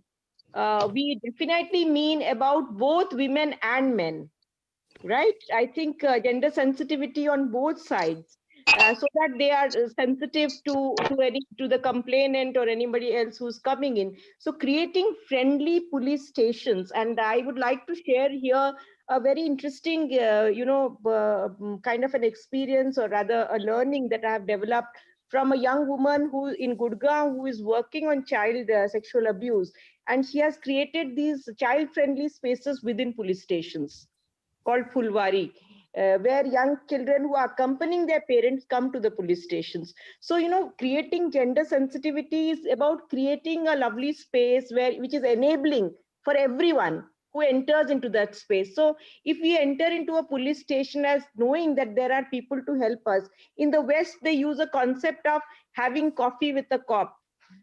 So how can we make these spaces, which are generally seen as fear, spaces of fear? People are scared to enter it. Now you have a woman, the women's help desk is there. You also have a civil society group joining that. But can we have these spaces open up for all of us? Is there a way in which we can make them more friendly? Through the college, what we have been trying to do is to make visits to police stations by students as a mandatory requirement of certain courses. Like the course on law, your laws, your rights, we make it mandatory that they visit, that they become a part, and the experience of the neighborhood police station becomes an experience which they celebrate. They get to understand how the cop works, how the police officer also has a very heavy work day, how they are delivering, and what are the kind of obstacles they also face. So I think the empathy on both sides is important. And when we create a space of empathy, of equality, it becomes sensitive to everyone. So while we are looking at washrooms, and that many of those things have already happened in certain areas, I'm noticing. But creating child-friendly spaces, creating spaces where, we all become humanized to a large extent. These are spaces where it is difficult in one sense, but at the same time, it is a space where we can be humanized, because after all, what are prisons? They are basically supposed to be reform systems. And I think the police works more on prevention of crime rather than just on punishment. So these kind of, I don't know whether I'm making sense here, but this is my point. My point is that there has to be a larger, more humane approach to the people in the uniform, from the side of the citizenry, which side we are sitting, and also from within, that they understand each other. And gender is not the only intersectionality. There are class intersectionalities, there are caste, there are other forms of community. How do you delve into all of that? And having said that, I think it's a tough job. It's very inspiring to see the, your resource persons here. I wish them all the best. Thank you very much. Thank you so much, Dr. Nanda. I think you've said it all. I mean, in a very, very short time. And I think all those points are very critical and important. And I think the word that I take from here, the key word is making friendly police stations. So one walks in there, whether it's a child or whether it's, as you said, regardless of class and community, goes with confidence, and not only goes there with confidence, but even when police, for example, on streets, I mean, in situations like, for example, in COVID-19, we saw that interface on streets. So when the police comes out, then in what manner and how police reaches out to citizens, I think this whole idea of confidence and trust is something which is very crucial. And that's the whole essence that you're also talking about. We have questions. I think I would also like to go to Dr. Bhan, because Dr. Bhan, of course, as of course, police officers from J&K would really understand more, but also others. And I have the privilege of knowing him for a long time, of a police officer who stood not only for his duty with almost utmost perfection, but also somebody who believed in these human things. So he's worked on policies. He looks at things with an academic perspective. I really welcome you, Dr. Ashok Bhan, to this show. Any question, any thought that you would like to share? Thank you, Rakhi. And now that you have given me this opportunity to be part of this, listening to my young colleagues, it's like a whiff of fresh air. What Aarti, Adil, and Usha were narrating, and I'm very happy to hear what they have been doing, and it has been a learning experience for me, let me say.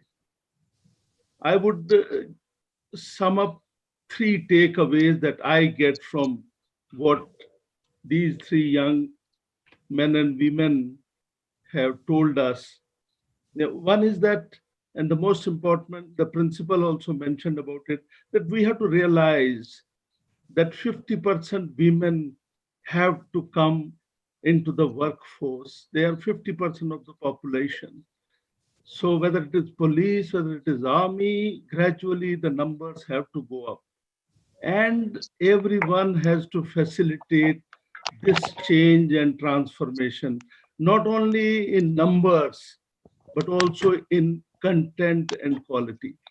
So we must understand this, the population is 50%. So we cannot hold them back for very long. Second, the government efforts in any pandemic, in any disasters is never going to be good enough. So therefore, people like Adil, officers like Aarti, you have to have the support of the community, and you have to seek the support of the community, and community will support you only when they have confidence in you. And it is this confidence that you have to develop, that community can come forward and voluntarily contribute in dealing with such situations like the COVID or any disasters. So we have to work together with the community. And the last point that I gather from what you said is that, you see, the scientific temper in the policing. We are far behind the West. Maybe some of the states, Maharashtra is very good. Tamil Nadu may be very good. My friend Shivanandan keeps on telling me about the scientific things they have in their state. But generally speaking, the country, as far as policing, scientific aids in policing is concerned, we're not made full use of them. We are not so well trained. And I think a thrust must be given in that arena, whether it is male police person or women. So to them both, we have to give a push in scientific aids. Thank you very much. And I'm very happy to be part of this. And I enjoyed hearing the three young police officers. Thank you. Thank you so much, Dr. Thank you. Bhan. Thank you so much. And I think your expertise and the kind of thoughts you've shared, I think goes a long way in understanding things better. And as it always has been, especially I can talk about myself, that though I've been reporting in that area, I could learn a lot from people like you. So thank you so very much. Any other question coming in? Ishrat, of course, you've been trying to join in. I don't know whether you... Hello, Rakhi. Hello, everyone. Ji. It's always our 2G problem. With me. Hello, am I audible? Yeah, you're audible. You can ask your question. Actually, we in the whole discussion there we got some points about women. Hello. जी हाँ पूछिए आप हाँ. Yeah, domestic violence के बारे में कुछ बातें उठी इधर. So my point is for Usha ji and Aarti ji. Actually, now it gives me immense pleasure to see women on lead. I think that is the only solution for get rid from this long-term disease, domestic violence. So I have a point for you. You know, when women see like you on lead, they get more expectation, like encouraging. What is your expectation though? I mean, Ishrat, if you can also throw a little more light, what do we expect? It's about जब देखते हैं कि कोई women है lead कर रही है तो उनकी expectation बढ़ जाती है. So according to me, the way I'm working on women empowerment is the only solution to get rid from this long-term disease, domestic violence. According to me, only solution to encourage our sisters who is suffering from violence, empower them, encourage them, like women like you, Aarti ji and Usha ji. ऐसी जब होती है women lead पे तो वही हमें सिखाती है, उनको इतना motivate करती है कि वो अपने लिए कैसे लड़ सकती है. So I think, yeah, that idea of women actually feeling more confident, when they think that, yeah, there are women at the high positions and what they are saying or trying to make others understand is being understood well. I think that is one inner confidence, and I think that goes, of course, there is no gender bias, but I think it gives them an extra thread of confidence, so to say. So thank you so much. Ishrat, any other question coming in from anybody else? My own team member. Actually, I want to thank to Adil ji. Not only Ishrat want to thank, actually whole Kashmir wants to thank him. It's extremely thankful for everything that you do. Actually, we got thank you. It's many बोल रहे हो ये हर कोई कश्मीरी बोल रहा है actually. You are every effort. I'm we so can't glad think of an officer more resolute, upfront, and kind than you. People are so grateful, so grateful.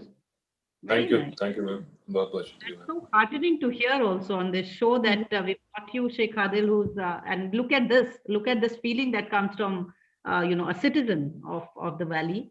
And I think Ishrat talks about and takes the sentiment of so many across when she says that the whole of Kashmir is thankful to you.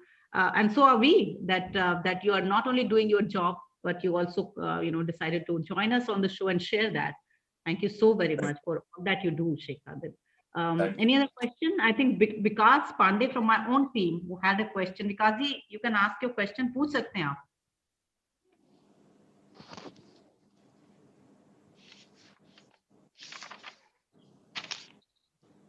Vikasji. Yeah.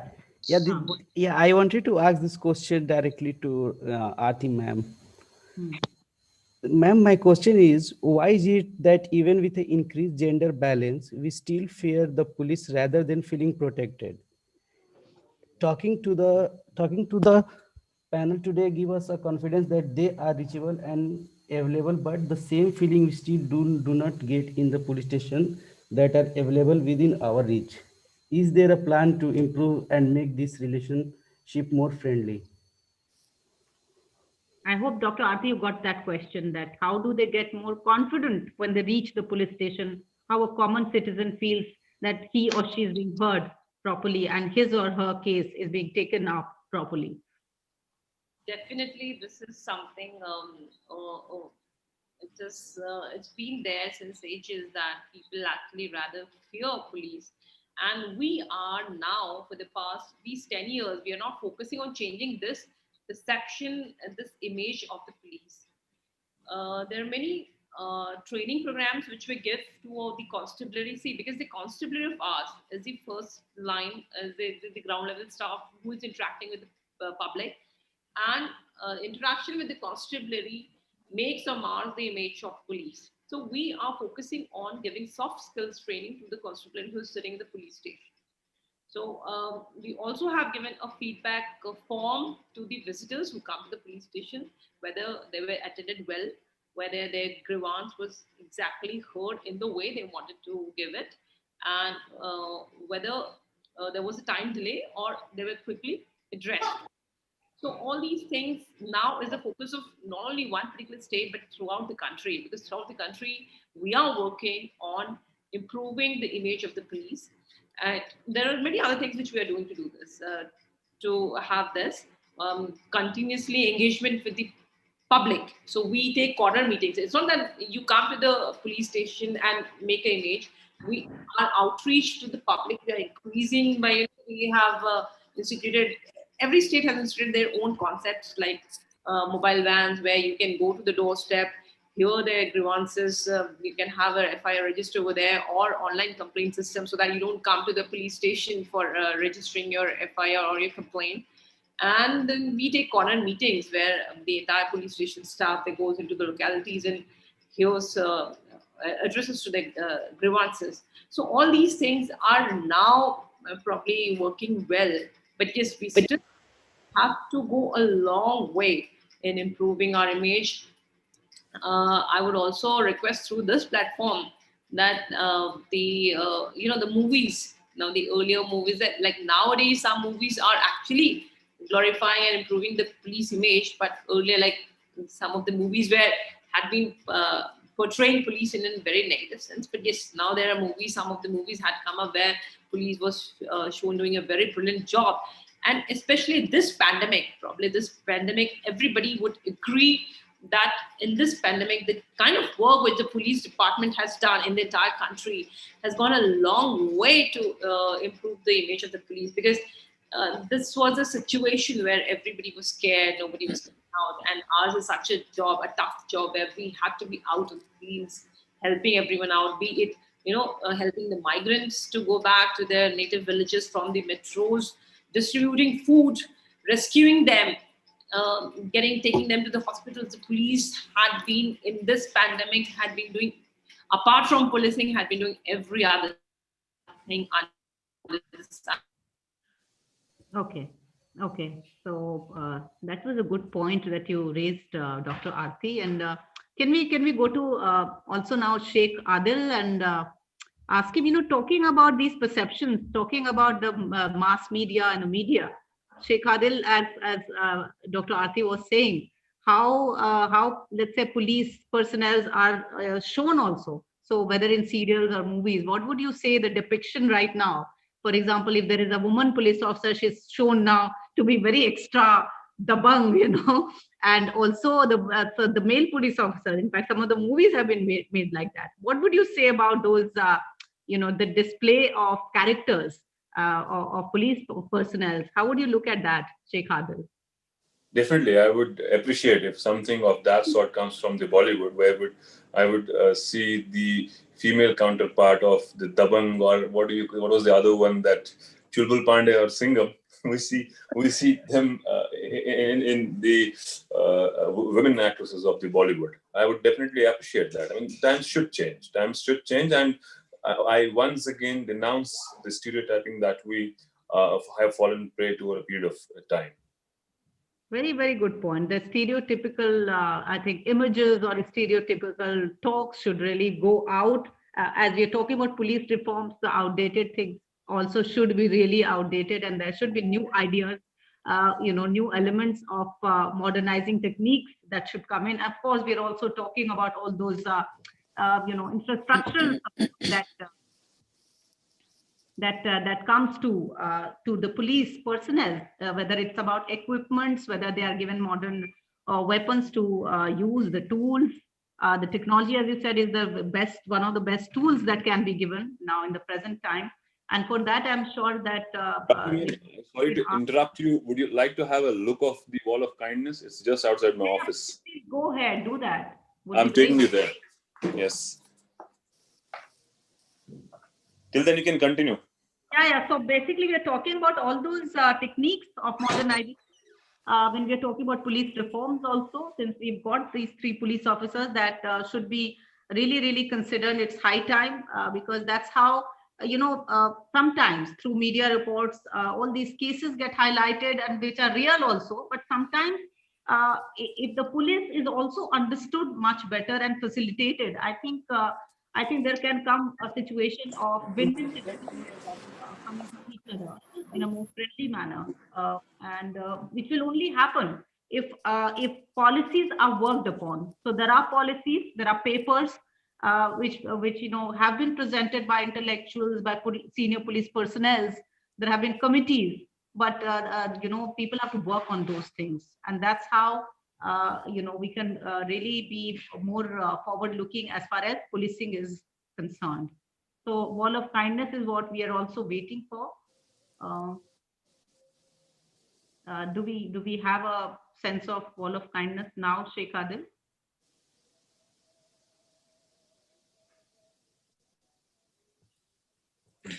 On my screen, I see Sneh. Through wall of kindness, Adil.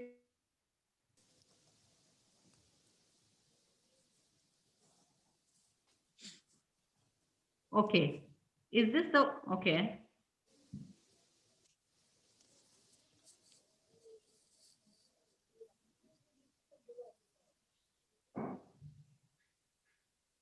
Yeah. So, I mean, is Sheikh Adil, are you also there to explain things to us? I'm here, ma'am. You can ask whatever you want to. Okay. Okay. Yeah. This is the one. Is this the one? Yeah, this is the one. Okay. And I think this is for our viewers and participants. Just see, those visuals that have been displayed here. Okay, all these products that we see here. And well, I would like to tell you one thing. Most of the things that I've kept here, I mean, they're not only used. I mean, you can look at these things. These are brand new. Okay. Okay. So this is also, this is also for the people, and I'm sure people who are watching it on other platforms will understand that how much effort has gone into providing these things. I'm personally very delighted to see this because this is really going on. Beautiful. This is a very beautiful initiative. This is very beautiful initiative. Yes, Dr. Nanda, it is something we can also try to do. I think all of us can be inspired by this. Thank you very much. Rakhi? Exactly. I mean, this is a wall of kindness, but at a time that we have to really support education, especially girl education. I think some of these ideas can be, looked at and kind of exchanged amidst us also. And we at Her World are very open to these ideas in terms of supporting, facilitating as a medium. Yeah, actually, Rakhi, I want to mention here something. Recently, I was on my way to home from Baramulla, and one elderly woman stops my car and asks for lift. I said, where do you want to go? Well, I want to go wall of kindness. I can't afford things. I want to take something from there. And she was blah, blah. She knows about Adilji. So I take her and drop her, and it was my only suggestion to you, Sheikh Adil, would be hearing from others is that it should be called a bridge of kindness because it's not it's not, I mean, the literal sense. It is really coming out to help, to reach out to people, and these are hands of humanity, as we say. And one more thing, ma'am. Though I don't know Ishrat ma'am much, but she has given us a lot of opportunities during the. Okay, that's nice. And nice. I have forwarded many contacts to him, and after 24 hours, and he replied back, yes, helped. We reached them. I think Dr. Aarti, who's in Maharashtra, you must be also glad, Dr. Aarti, to hear these stories from Jammu and Kashmir, from where people. Actually, in Jammu and Kashmir, the police has very impacted role. It is already disturbed state, disturbed hearts, I will say, mentioned here. disturbed life, police has impacted, very impressive role. And Adil ji has proved that, yes, we can change this. We can change youth's state of mind. We can change their ambitious. Okay. Yeah. Any other question coming in from anyone else right now? Because then it's time to wrap up. We've taken a lot of time from our speakers. Any other questions? We can just take that. Mohit is there. Okay, so Mohit is thanking and he's blessing. Mohit Saad has joined us, and he's also somebody who's always encouraged us. Thank you so much, Mohit. Hello, ma'am. Yeah, please go ahead. Good evening, everyone. Ma'am, sorry for the inconvenience as we live in the 2G world still in the JNK. Thank you for giving me the opportunity to be the part of this discussion. Yeah. First of all, I want to thank Adil sir, who helped a lot during the COVID times, and they have done a tremendous job. Thank you, Adil sir. Thank you. Thank you, Ishrat. My question is that in Kashmir, I think the women officers, police officers in the police department is very low in number. And if we see the girls and the women suffer a lot, not only in the main city, Srinagar, also in the villages and the far-flung areas. If you talk about the social issues like domestic violence with the women, cybercrime, or the social media bullying, girls are always scared to raise their voice against this. According to me, there is a need to set up a grievance cell in each village and far-flung areas of Kashmir. I live in Ashmukam, Pahalgam. It's also a small village. Here the people, mostly the girls, are not aware about their rights and what they have to do to raise their voice against the things or the social issues. So I hope there should be a number cell or the women police department cell in each place in Kashmir, especially in the village areas, which will help the girls to talk freely. And also one more thing I want to add here, that we know that Srinagar is the main place in Kashmir. But we have to take the village, we have not neglect the village level areas and the people and the girls who live there, who are not aware about their rights. We need to help the girls to aware about their rights in each part of the Kashmir, and also so that they can be the fearless in terms of raising their voice against the injustice. And I think in village level we lack this type of facility like women grievance cell. We have not think about the main cities like the main areas of Kashmir. We have to take the village levels and the villages also to think that the girls, because I live in a village, here the girls are not aware, fully much aware. They scared to raise their voice against anything, any social issue.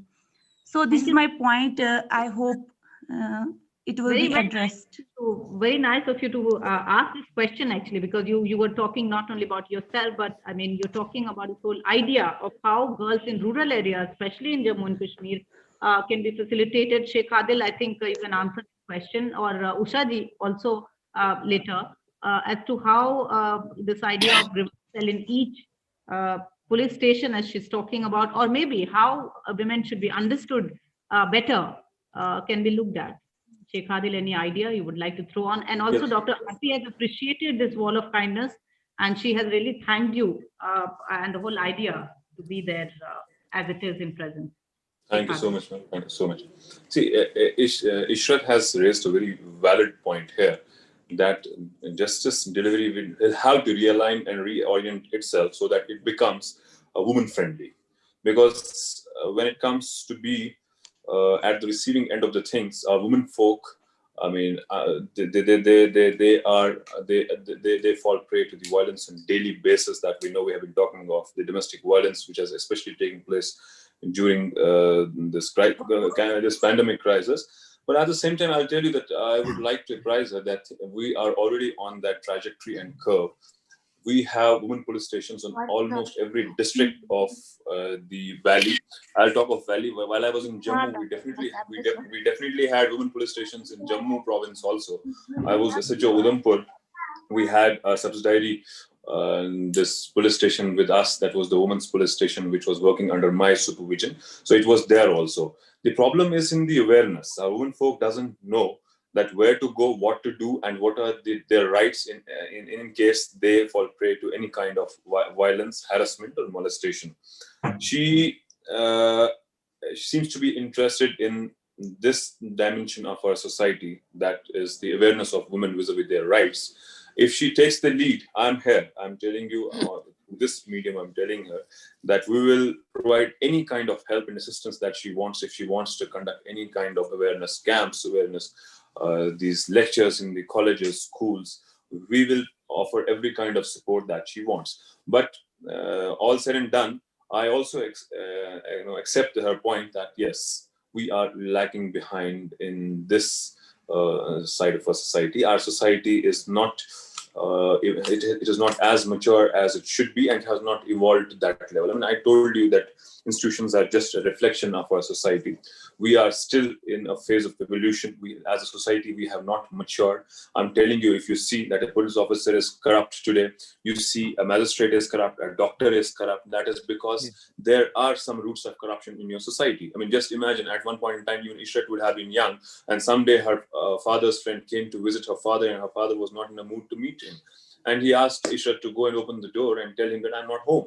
She goes, it was her first time, opens the door and tells him that Papa is telling I'm not home. So when she comes back, she tells it to her father that I've told him that you had asked me to convey it to him that you were not home. And he says, what have you done? I mean, though she was doing a dishonest task, but she was trying to accomplish it honestly. And the next time she's caught in the same situation, she tries, to do everything so that her father is satisfied about her performance. At the door, she opens the door, tells her father's friend that he has left in the morning. I don't know when he will return back. The phones are switched off. Mama has no idea where he is. And the moment she accomplishes this task, she's in a hurry to reach to her father and convey it to him. Yes, this time. And when she conveys, she gets a pat on the back. ऐसे मैंने बोला था. पिछली बार आपने गलत किया था. So this is how tomorrow she becomes a doctor. So what are the ethos that we have instilled in her while she was in a growing state of her life?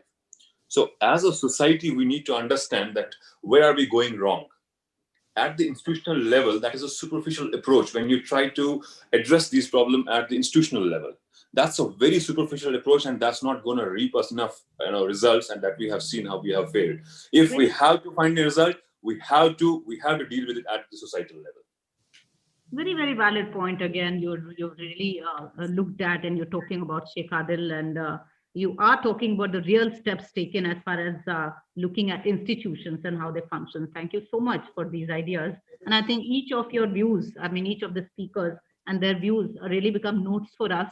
And I'm sure some of the authorities will really look at it. Dr. Vijay Lakshminanda has called the discussion very nuanced and has thanked all of you, all the three speakers, for sharing your ideas. And I think, since we work together, Her World and Miranda, we'll look at some of these points as to how we can work on further on these things, involve many of these ideas, suggestions, discussions, and people like you to bring about positive change in the society.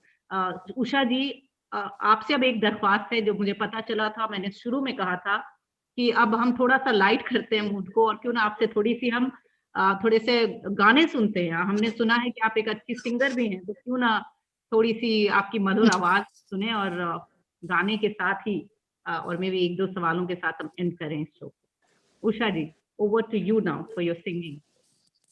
Ma'am, it's a very difficult task मेरे लिए इस time गाना. हमारे show एक बहुत ही अच्छा सा मुकाम देगा, जहाँ पे हम ये भी देखते हैं कि जो टैलेंट है वो आप पुलिस ऑफिसर्स में भी उतना ही है. कभी कभी हमें देखने को मिलता है, we see it in some events, we see sometimes in some get togethers, but बहुत अच्छा लगता है because after all you all are also human being. तो अब आपके गाने सुनने के लिए हम तैयार हैं.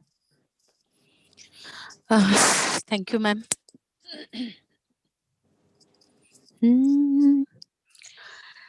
ए मेरे प्यारे वतन, ए बिछड़े चमन तुझ पे दिल कुर्बान, तू ही मेरी आरज़ू, तू ही मेरी आबरू, तू ही मेरी जान। तेरे दामन से जो आए उन हवाओं को सलाम, चूम लूं मैं उस जुबान को जिस पे आए तेरा नाम, सबसे रंगी सुबह तेरी, सबसे रंगी तेरी शाम, तुझ पे दिल कुर्बान।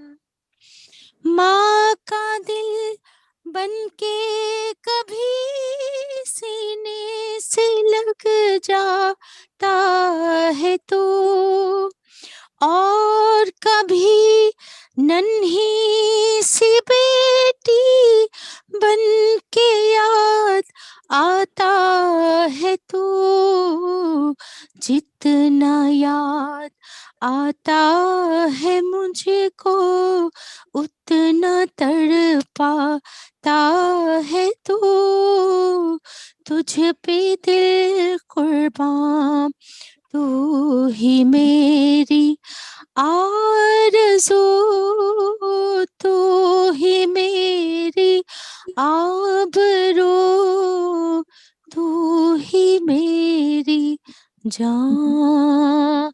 ऐ मेरे प्यारे वतन, ऐ मेरे बिछड़े चमन, तुझ पे दिल कुर्बान, तुझ पे दिल कुर्बान, तुझ पे दिल कुर्बान। ब्यूटीफुल एंड आउटस्टैंडिंग उषा जी, और अभी तो फिलहाल हम आप पे कुर्बान सब लोग हो चुके हैं Thank बच्चे you. के Thank और you so what a much. rendition, what a powerful rendition, and what a beautiful melodious voice, and what talent you have. I mean, salute to you. बहुत बहुत Thank you. शुक्रिया ये इस गाने को हमारे सामने रखने के लिए। न सिर्फ गाना ये गाना था, बल्कि बहुत सारे जज्बे को लिए हुए हमारे सामने आया था। और it shows too many dimensions. It shows that how you know how police can be so human, how Usha ji, you have that kind of talent, and how we should also try and explore that aspect as well. Dr. Aarti, I would like to come to you, and these are just last wrapping up words. Any message now to a lot of young people, young women who would like to join police? Yes,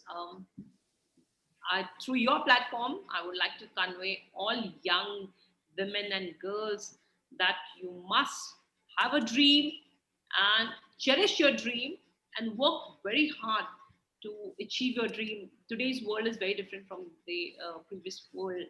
Now, whatever you think up, whatever you look up to, you would become, provided you get the perfect guidance and you have the perseverance and dedication and the hard work to do it. Nothing in this world is beyond your reach. Thank you so very much. और अब चूंकि उषा जी ने गाना गाया है, आरती जी, तो what are the hobbies that you have? Or what if you're not policing? What do you do? I have a degree in Bharatnatyam. I have been pursuing. Wow, let's see this. We have such talent here. I mean, salute. Big salute to Aarti ma'am. For that, we'll have a different concert organized by her, where we have to look at her performance, Dr. Aarti. So here you have a police officer who's a singer, you have a city police officer who's a Bharatnatyam dancer, and what a beautiful, I think, melange. I'm very delighted personally to have this kind of bouquet present here in terms of the resource. And Sheikh Adil, who brings in that, a very interesting concept, which is again very creative and artistic. Sheikh Adil, aapki last message for all those boys and girls who would like to be in police? Before I give my message to those people, I would like to thank Mr. Ashok Ban मैं आपसे बताऊं कि मेरी दिल की तमन्ना थी कि मैं कभी इनसे मुलाकात करूं. If anybody here watching us doesn't know Ban Sahab is, if I'm right, 76 batch IPS officer. He retired as the DGP of police in J&K, and then he was appointed as the National Security Council board. If I'm right, sir. Yes. And I'm very fortunate. I'm very fortunate that I got a chance here कि आज इनके सामने मैं कुछ बातें बोलूं. And equally unfortunate कि इनकी लीडरशिप में मैं काम नहीं कर पाया. मतलब ये मेरे को एक बहुत अफसोस रहेगा. He is the kind of officer that I would have always wanted to work with, तो नहीं, जिनकी लीडरशिप के अंडर मैं काम करता. मैं आपको बता दूं, it is not because that ये हमारे पुलिस ऑफिसर रहे हैं और बोस्टिंग में करता नहीं, फ्लैटरिंग में करता नहीं, किसी चीज में भी. जो हमारी जर्नी जे&के पुलिस की रही है, जो आप जिस करंट शेप में आप जे&के पुलिस को देखते हैं, जो बान साहब का उसमें रोल रहा है, his contribution is unfathomable and at the same time it cannot be put in words. ये अगर आपको मेरी जुबान पे कोई शक हो तो आप किसी से भी इस बारे में पूछ सकते हैं.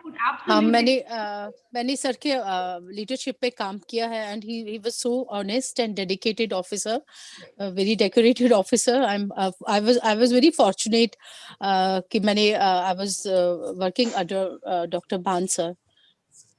जब मैं एकेडमी में पहले गया था, when I entered the academy, ma'am, that was my first experience किसी पुलिस के इंस्टीट्यूशन में जाने का. The academy was the first experience. So when I entered there, so Ban Sahab has remained the director of the Sher Kashmir Police Academy for a considerable period of time. So I had the chance, Sheikh Adil, to go there once as a journalist and also conduct an orientation program where I talked to some young police officers. That was courtesy Dr. Bhan. So that was the first time that अपने वालिद के मुंह से इनका नाम सुनने के बाद वो पहला वक्त वो था कि जब मैंने एकेडमी में इनका नाम सुना. तो मैं ये this is not the right platform, otherwise बान साहब मेरे वालिद को भी अच्छी तरह से जानते हैं. वो he was a sports officer in Baramulla, तो काफी एक्टिव रहे हैं वो इनके दौर में भी. सो आई एम वंस अगेन, मैं बहुत तहे दिल से आपका शुक्रगुजार हूं सर कि आपने हमें सुना, हमने क्या बोला, और आपके यहाँ रहने से जो प्रेजेंस, जितनी वार्मथ हमें मिली, I cannot explain that. Thank you very much, Adil. I'm very glad. I'm very happy that you are prospering, and I am very happy to see that wall. And I am equally happy with what Aarti is doing, and Usha, I know for so many years. Thank you very much. Thank you, sir. Thank you, sir. Thank you. Thank you, Dr. Bhan, again. And Dr. Bhan actually through IPA J&K branch also, मुझे भी एक अवसर और मिला था जब मैं गई थी, और it's always great idea, as you say, Sheikh Adil, to learn from him. And I think on Her World show today, I would like to put it here that it's also very beautiful, not only exchange of ideas, but the fact that you have all kinds of people here, whether they are senior, they are veterans. For example, Dr. Aarti, who's a commissioner of police, senior, you Sheikh Adil, you're managing your duties so well, Usha ji. But यहाँ हमने सबको एक बहुत ही एक साथ एक idea of unity, democracy और एक idea of togetherness के साथ में लाया है और रखा है, और हम सब इसमें join हुए हैं. I think this is the spirit that we all have to take as citizens, as police officer, or as professionals in any other sector as well. Especially in COVID-19, जिस तरह की wall of kindness आपने बनाई है, उसके बारे में हमने जो बताया हर वर्ल्ड के माध्यम से, उसको हम अपना प्रिविलेज मानते हैं. यहाँ पर Dr. Usha Kher, you bring a lot of softness and humanity, even I mean, and both of us would agree, जो गाना आपने गाया है और जो सोच आपकी है उसको आप आगे बढ़ाएं. Thank you so much. Sheikh Adil, I think people expect a lot from you when you do good work, so I'm sure you'll take ahead that journey and that jazba with full force again. And Dr. Aarti, your leadership, you're a role model for many. You've reached that top position, and I can tell you, I understand the kind of hurdles which you've not actually talked about, many of these, Dr. Aarti, but जो आपने भी किए होंगे, and आप लेकिन इतना ज़्यादा तवज्जो नहीं दे रही हैं, but आप बात कर रही हैं success की, आप बात कर रही हैं positivity की, and this is something also very beautiful. I don't know if there are any other questions, but if there are, I would pick up those questions and maybe we can nail them to them. Just one point. जी हाँ, बताइए. There's one more initiative that I have taken. I mean, through this medium, I would again like to reach to the people, especially the artists and musicians that we have in our valley. I mean, I told you that we have no dearth of talent here in the valley, but the problem is that they don't get the platform to be expressed or to be translated into something meaningful. So I have initiated. I mean, this is the latest initiative. I mean, you can see this on my phone also. This is Cafe to Cafe. Cafe to Cafe, yeah, Cafe to Cafe. So Cafe to Cafe. Yeah. Cafe to Cafe, I think some of our viewers must be knowing about it because we have already shot 2 episodes of this season, Cafe to Cafe. This is a very novel initiative that I have started. Every Thursday, 7:30 p.m., we go to a new cafe of the city, and we have with us 2 of the leading musicians and the artists from the valley, Irfan and Bilal. They are artists of international repute. They have performed in almost all the universities of art and culture throughout the world, and everybody knows them. I mean, I am trying to utilize their exposure to give a platform to the local youth, budding talent. So every Thursday we have been hosted by a local cafe. There we showcase new talent, raw talent, new artists who otherwise don't get a platform to express themselves or to showcase their talent. So this is watch Cafe to Cafe episodes. That's what Sheikh Adil and his team, they have It's on started. Instagram, it's on Facebook, and it's on Twitter also, and we have a YouTube channel also. Sure, and we would equally promote that idea. And now that you have shared it also on Her World, we will be a partner in your progress and the progress of the society through these initiatives that Sheikh Adil, you keep thinking about and working upon. And thank you so much for doing all that. Thank you so much. And it will help to youth come out from addictions also. That initiative Cafe to Cafe. अच्छा, तो youth जो है वो addiction और बुरी आदतों से निकले, ये भी एक suggestion आया है, which I'm sure can be pondered upon. So thank you so much. I think, I mean, with all of 3 of you, I think we can go on and on. There are so many questions that have not been taken up, but I think in the time that permits, I think these are the questions. But I can maybe tell you that later we'll disturb you again, and maybe we can have next edition with more ideas and more concrete suggestions and more, let's say, different kind of people who also participate and ask questions. But thank you so much here. Do we have anything left here, Sneh? Is there anything that we have to do? Any question which is very important and still there? No, ma'am. Yes, ma'am. Please allow me to say something. Yeah, please go ahead. I have a question for Sheikh Adil and Dr. Usha. So, first of all, you are considered as one of the cold heroes in J&K. For that, congratulations, your hard work. You are a great personality. Thank you. Thank you for this. And thank you all of these initiatives you are working on. And my question is here for you, sir. Related to the, as already a girl told you, a question related to the police department. I have a question that related to the language problem. I feel and I have read already about it related to the language problem. That a little bit example I will tell you, sir. One day we 3 friends was discussing something, and a friend uttered a wrong sentence there. Then my second friend told him that she woman JK post.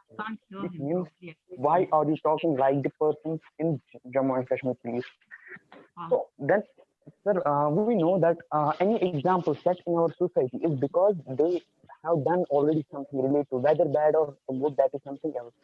But what is wrong with JK police so that people are giving them as example? People are taking them as example that you people are using bad language or something else. Is there any specific reason or? Is it? This question has been a little shorter. So, Sheikh Adil, have you got it, or is there anything you have to say? If I'm talking about, I mean, I didn't get the question in totality, but I think he talks about the attitude of police when they work in the field. I think is he talking about that? I think so. Largely in the macro, I think framework. Yeah. So all right. I mean, he has tried to highlight the problems of police officials when they deal with public on the field. I mean, that problem has been there. I will not say that it isn't happening there on the ground. These problems have been reported that people have not been dealt with. In some incidents, they have been manhandled also by police. And as Sir was also saying that we are far behind from a very decent and mature policing culture also. But he should rest assured, I assure him that things are changing. From last 1 decade, I must say, more and more educated people are joining the police force, which was not so earlier. If you compare the composition of police force in the 2 decades, from the last decade to the current decade, you'll see that there's a lot of improvement in the quality of policing, the quality of officials and officers who are joining the police. Education wise also, you find many educated people opting for police services as their career choice. So yeah, remain hopeful. I mean, things are changing on the ground. Okay.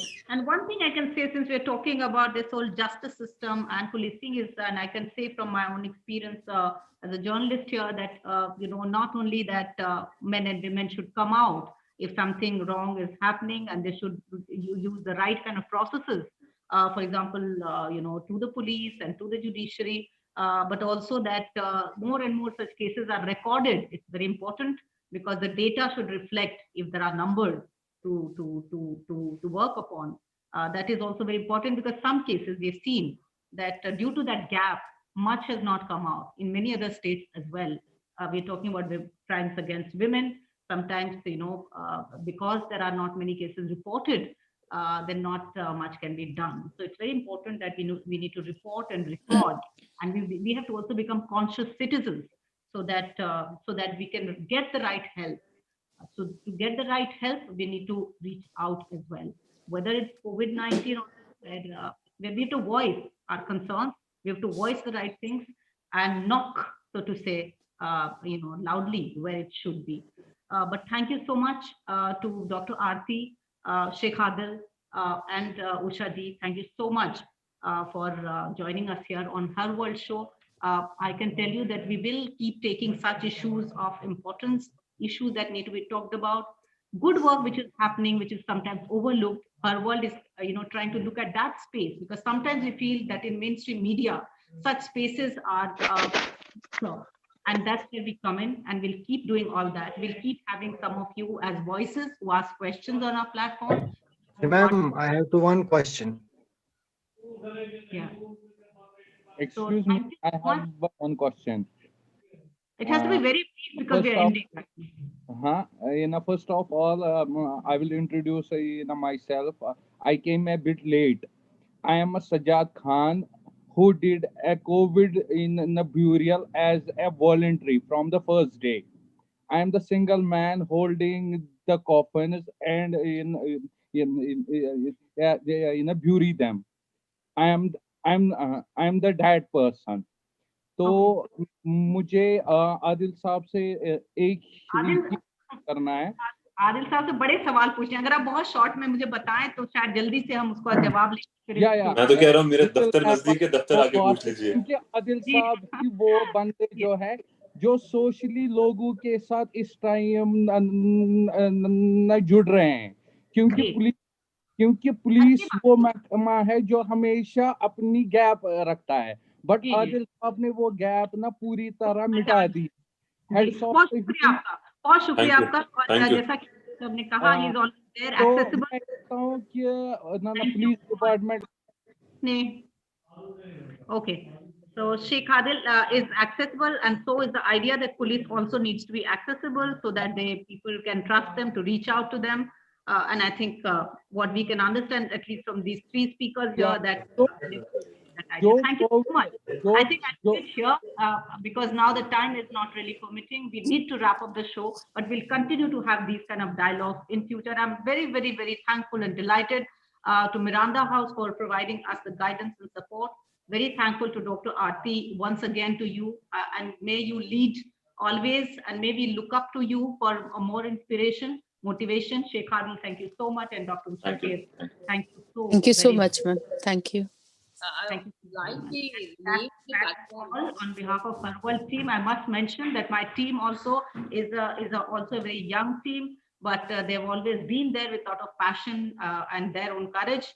So Sneh, who's the backstage, colleague. There is Deepak, there is Vikas, there is Anushka, Sapna today who joined from Miranda, Policy Center and Gender Lab, and Anushka, Dr. Vijay Lakshminanda, who always keeps guiding us. Thank you so very much, and thank you all. I would like to interrupt. I would like to say I just love the name of the platform, Her World. It's quite catchy and looks very impressive. We'll take the world to everyone, actually. We'll also reach out. And thank you, Dr. Aarti. We'll keep in touch with all of you, and all the very best to all of you. One thing we forget here, ma'am, please. One thing we forget here, that is to thanks to you, and to your whole team for conducting this meeting and for giving us chance to share. Thank you. And I didn't know that even we have a very senior retired IPS officer here. So Dr. Bhan, yes. And Dr. Bhan will also be in touch with, I think, everyone, and so will we be. He keeps guiding us. I can say, though I'm a journalist, but as I told you, that I've had the experience also of learning from him. So thank you, Dr. Bhan, that you took time and joined us. Thank you so very much. Thank you.